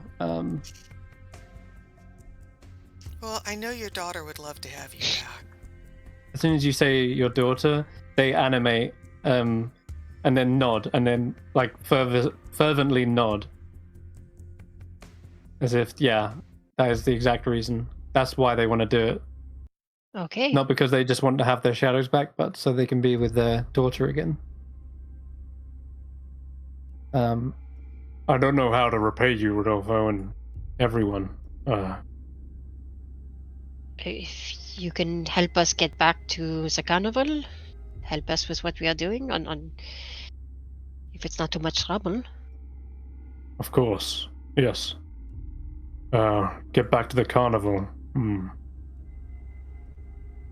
Well, I know the hags, they use some sort of mirror, don't they? At least that's what I've heard. From the carnival, I remember the Mr. Witch and Mr. Light spoke about a mirror that would take them to prison, and I've seen the thieves, the Hourglass Coven thieves, appear from mirrors. It's like their two-way door in. Maybe Enderlin has a mirror around here as well. Probably in her room. I think they want to keep those close by. For now, though, anything I can do to help, I'll do my best. Or we'll do our best. Early, you have helped so much just by showing us that this can be done. You're welcome. I am so incredibly happy. I'm sure that Rodolfo and Xaxx feel the same way. I'm very, very pleased for you. Yes, of course. Very happy for you, Curly. And yes, I mean it means that, I don't know, maybe Xaxx, if we can find a way to have Hurley's shadow talk to yours, they can explain how good it can be. I mean, you know? my shadow, they can be the proof of concept and everything. Yes, Yeah. yes. I will do this. When we find your shadows, Xaxx, I'll try to reason with them as well. Let's see. It's out there somewhere. If we find obscurity, we'll find the shadow. Don't know where they are. As you say that, I think now's a good time to jump to. Oh wait, it's already quarter to 11. I was gonna say let's jump to Helia, but the time is a little bit getting on. Can I You want to do a bit? just a little bit because I won't be here next week. Sorry, spoiler alert. Okay. No, that's fine. Let's do a quick 10 minutes. Just Perfect. of changing over to whoever Jamey would like to be. Okay. Oh, wonderful. So we jump back to Helia, who is still fastened to the underside of the balloon, the rain balloon, and you're getting higher and higher. And I hope Helia is not afraid of heights, because you drift off all the way into the sky. I'd probably say Solomon's probably the one that's scared of heights, maybe. Yeah. Is Solomon afraid of heights or of depths? Solomon's afraid of everything. Inside the basket, you can hear bickering between Trinket and Bauble, and occasionally Charm telling them to shut up. And the bickering seems to be over actually controlling and navigating the balloon. No, you gotta pull that side. Oh, no. Well, that's too much to that side. Are you gonna get us into the mist? Quick. Let's steer. The constant back and forth causes the balloon to slightly wobble, and you're holding on no problem at the moment. However, in the distance, you see some turbulent wind, shall we say. Oh no. Yeah. I'd like you to roll me a d8 to begin with. Oh god. Oh god. 7? 7? Oh no. Good? No, it's not. Oh. Yeah. Oh goodness. So Nice knowing you guys. Oh lord. So you see this turbulent wind that is heading towards the balloon. You actually see the animation of it. Yeah. Yeah, okay, cool. Yeah. So the Darklings are no idiots. They want to avoid that at all costs. So as this tornado of swirling wind, not too dissimilar from the one that you dispersed and dispelled back in the mountains, it seems like it's come back with a vengeance. It swirls towards the balloon and it's like, well, oh fuck all that noise. Let's steer left. Bauble, hard left. And the balloon does indeed tilt and begin sharply turning left. Can you give me just like a strength check to hold on? I have spider climb.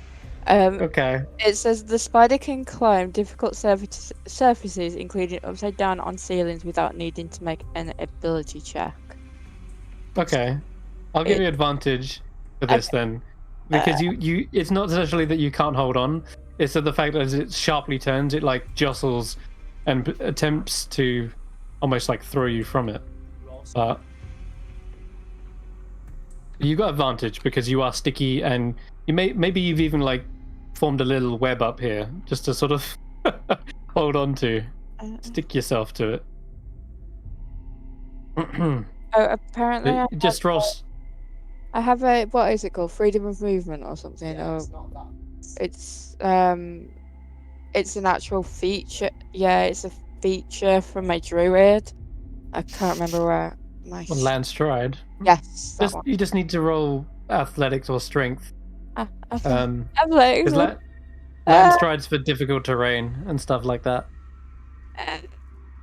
But this isn't the difficult terrain. It's the basket being like tilted to one side sharply, and you're like lurched in one direction. You can roll again. Yeah. Is he quite sticky? Thankfully, that sticky web that you've kind of like latched onto under here is it's formed a nice glue, so you're firmly stuck in place. Even if you do lose grip, Yeah. Oh my god. You can flatten yourself as firmly as possible. Now, as the balloon veers out of the way of the tornado, you realize that they accidentally cross paths into something even worse. And this is the this is the actual hazard which you rolled for. Oh, A strange choking fog begins to approach, or not approach, but rather sort of they launched themselves into it. And let's see. Yeah, it's kind of this greenish like smog. It's like some sort of almost a magical anomaly. It's the appearance of this roiling green cloud. Oh god. Yeah, it's nasty. It's gonna drift right underneath, or rather around the basket itself. If you want, you can actually give me an Arcana check as you witness this as well. Just because this is a weird magic effect. 13? We see. Because there is actually a DC. This spell... No, DC 15. Okay, you have no idea what this is. You've never seen something like it before. But the cloud is clearly alive. It moves almost of its own accord. Once it gets close enough to the basket, it's almost like it lurches forward to encompass it. And encompass it does. Unfortunately, you're on the underside as well, so you're not even protected. And let's see, what does it do? Can I hold my breath? You I just can. Yeah. You can, but let's see if this even helps that. When a creature enters the space for the first time, you must make a con save. Creatures are affected even if they hold their breath. I'm really sorry. The choking fog gets in your eyes and everything. Make me a Constitution save. Oh no. Oh, apparently it'll be my con, not the spider. Is that right? No, we the spiders. So it's a fail, I'm afraid. Being on the inside. This choking fog causes you to take 20 points of poison damage. Oh shit! No. That means I'm gonna bounce out of my spider form. Yes, it does. There is something you could like. You've got a turn as well during this. However, as this fog moves over you, the choking and poison just gets right into your eyes and into your very being. What else happens? Nope, just poison damage. It's a heavy vapor in your lungs. Feels like you're falling, and before you realize it, yep, you're no longer fastened. I mean, there's still that web that you have made, but what do you want to do? What do you do in this instance? Your spider form just popped. I kind of want to hold on for dear life, and yeah, I don't know whether it's a good point to swap over. No, it's alright. I'll change you back to Helia. There you go. You're upside down as well. Make things worse. I should roll con saves for the others inside as well, because this isn't good for them. Yeah. Oh god, they've... Bye. You hear two thumps, thump thump, on the... Oh wait, let me roll. Let me roll. Oh, you think of something to do. Will you fall? I can't even... Yeah, they fell. Foundry's playing up. It's not letting me get my character sheet. Oh, is it not? Yeah. Double click your token. I've done that. It doesn't do anything? Shaped. It keeps glitching out every time I do that. Okay. It might be to do with like the wild shape thing. This one should be okay, right? No, it's not letting me do shite. I'll refresh. Okay. Yeah, it might be the update that's changing things. But you do hear two thumps on the underside of the basket. Only two, though. Not all three have fallen unconscious from this. Which two? You can probably guess. Bubble and Trinket. Yeah. The two little ones. Yeah, not the one that's like gonna be a problem for me. Mm-hmm. Oh shit. You probably hear a muffled voice like, Oh, you pathetic little critters, you. Ah. Well, I suppose I'll have to take the reins. Here I was enjoying my tea. She begins to maneuver the balloon again, trying to get away from this horrible cloud. But as that's happening, what do you want to do? So currently you're hanging on. You haven't got spider climb anymore. No. There's a horrible spell surrounding you. Try and what? Yeah, that's what this thing is. You don't know exactly what it is with your Arcana check, just that it is some sort of horrible cloud is causing your lungs to choke. I'm going to try and dispel magic on it. Okay. Yeah, certainly. Yeah. I will need you to, however, roll to see if you succeed. Because Dispel Magic is 3rd level. And you could upcast this, by the way, if you want, to make sure it goes through, but I don't think... Oh, you're only at 4th level, aren't you? Yeah, okay. Now you will need to roll. It's a wisdom check. Wisdom check.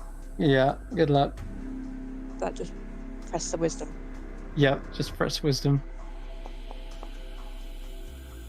Nice! Okay, thank God for that. 30-20. Yeah, that was nice. Likewise, with that weird magical tornado, Rodolfo told you there was some sort of magic it's like containing this thing. And sure enough, it's like this thing is an actual spell that has just gone awry and is just flying through the air. And that's exactly what this is. It is a living spell. First time I've actually ever used one as well in D&D. I loved them in previous editions, but this thing is going to be dispersed and dispelled. Describe to us what that looks like. You're hanging on with one arm as well, still. I'm a pro at this, okay? I reach out with my my free hand and like a white light kind of thing surrounds the spell, and then it just like bamfs out of existence. It just like disappears, and there's like little twinkles and petals. It is basically a face step out of existence. That's what it does. Nice. And instead of that coughing, choking cloud, you're left with a nice, fragrant summer breeze. I'm hoping God that charm doesn't smell. So this is the thing. The cloud suddenly disappears, and she's like, I just got either exceedingly lucky or there's something else afoot. I'm gonna quickly wild shape again. Okay. Back into the spider, but it will be a Faulkner spider. Da da da. Oh, you're gonna do a little greeny Switcheroo. leafy spider, sure. It's changed the sense as well. Crunchy. I'm gonna roll her. Let me think. Tell you what, as you transform back into the spider, you can give me a new stealth check. Because she's suspicious. You hear the door suddenly open up. And Jamey's she says, an idea as well. she goes, a living cloud kill can't have just poofed out of nothingness. She looks back at the two unconscious darklings. You certainly didn't do anything. Shadow, was that you? It shakes its head. I'm going to investigate. She opens up the door and peers around, looking out all the way around. Shadow, would you give us a little scout? Do as you do. And around the edge of the basket, you see a shadow creeping around, like the fingertips and claws just reach the underside of the basket. Because it's a shadow, it can go almost on any surface here. And it starts to pull itself underneath. What do you do? Jamey made a good idea about me casting invisibility on myself before. Throwing myself into a wild shape. I'm going to cast invisibility and then wild shape. Yeah, if that is okay with you. You can do that, yes, I'll allow that. You will speak the verbal components, Yeah. which is something, because a you can hear storm. her muffled voices. In a storm, so it's sort of more. Yeah, I'll give you that. There is a lot of wind whipping around and such, but so hopefully your voice does get lost in it. But I will allow you to then roll a stealth check with advantage instead, as you form the invisible spider. Is it as the spider or as Nox? It should be as a spider, so your stealth is a as spider. the grassland elk. Yeah. Yeah. Okay, you got +9 with advantage on this roll, so with any luck, you're good. I'll do it again. Come on. 16. Okay. We're making this contested. The shadow is actively searching for you. Come on, please. Gonna roll a perception check. Please don't. Oh, it wobbled on a 19 there. Oh my goodness. The shadow creeps around and finally it's like standing upside down on the bottom of the basket looking around.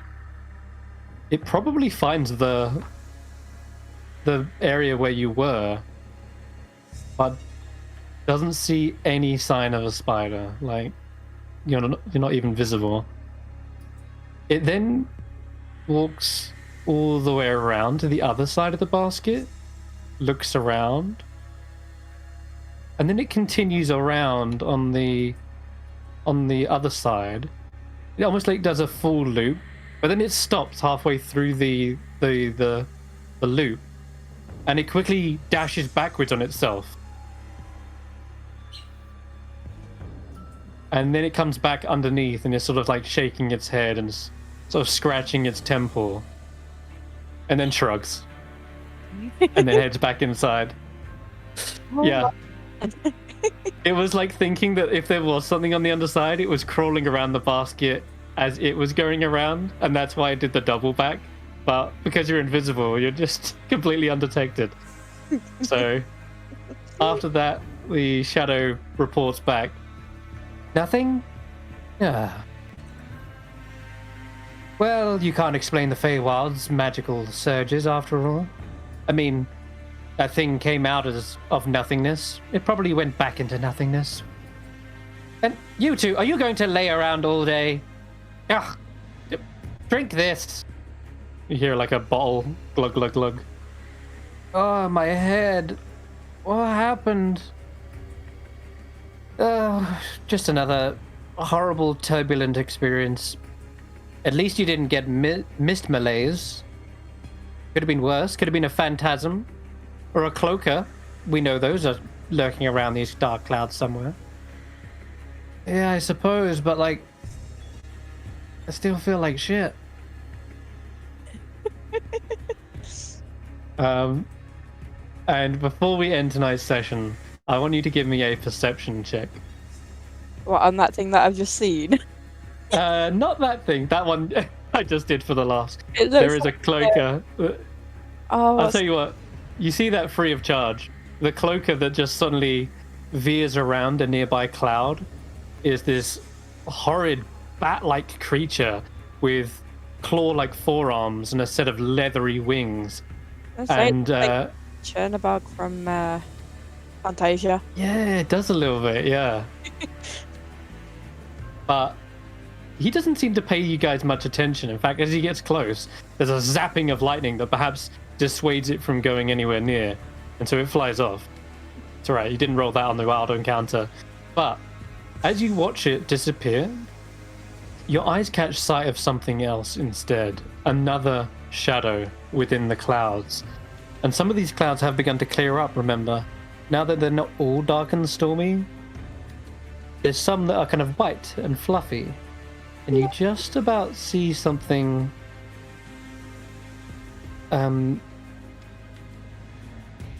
a silhouette across that shadow, across that cloud.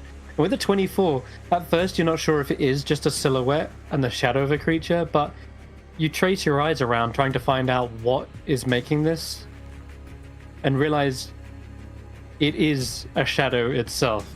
much like the one that you just hid from. This is a fully animated shadow, and as the crackling... Is it Xaxx's shadow? No. You're not sure, because this shadow doesn't resemble Xaxx, but rather a large, outstretched wings and a scaly-like form. You can see spikes running down the back of it, except those spikes seem to be almost like floating. They seem to be just sort of almost telekinetically held in place. And as the shadow sweeps across that cloud, you see there's someone also riding atop of it. Oh. Unmistakably, the crescent-shaped moon of Gleam's shadow, obscurity. Oh my god. There she is. And that's where we'll end tonight's session. They seem to be flying westward, not in the direction you guys are going, but rather further. Sorry, actually further east. But yeah. Oh my god. But can everyone see the little token I made? Yes. It's fucking badass. All right. Well, I think that's where we'll end tonight's session. Yeah. Cool. All right. Good job. We'll see if you make it. We'll see if you make it to the mill, or if you encounter some other horrible things on this journey. Oh, so many horrible things to encounter every time. Horrors. Nothing's ever simple with you, Chris. At least the good news is they got taken out by it as well, like mostly, right? Yeah. They may be conscious, but they're really badly beaten up. As you were excellent at wall shaping and spelling back and forth so quickly. That is beyond. That was beyond hysterical. I was just kind of wild shape. Yep. No, druids, they can do so many different things, so versatile. It was really good. I mean, that was a lesson in how to be a druid. Oh, yeah, for sure. Yeah. Invisibility, wild shape. Wall shape, spell, wall shape! And you don't see me. Because I thought to be a spider. Nobody knew anything. That's right. Let me just... Your HP. You did take a little bit of damage from the bleed over, so you took like 9 damage. It's like not that big of a deal, but... Yeah. That puts you on like 37. That's fine. And then you got... We're tanks now. Yeah. Small. I like how you put small wolf spider. Small. Let me make your token smaller. There you go. Small boy. Very cute. Cool. All right, so Faulkner's going to return next week. And we'll see if the other guys manage to find Glista, figure out where she is even, and where the belfry is in these towers. It didn't seem to be visible in the first glance, but maybe some further investigation from the inside will hopefully prevail. So that's all from us. I'm going to end the stream. Signing out here. Thanks very much. And see you all next week. Bye-bye. Bye-bye.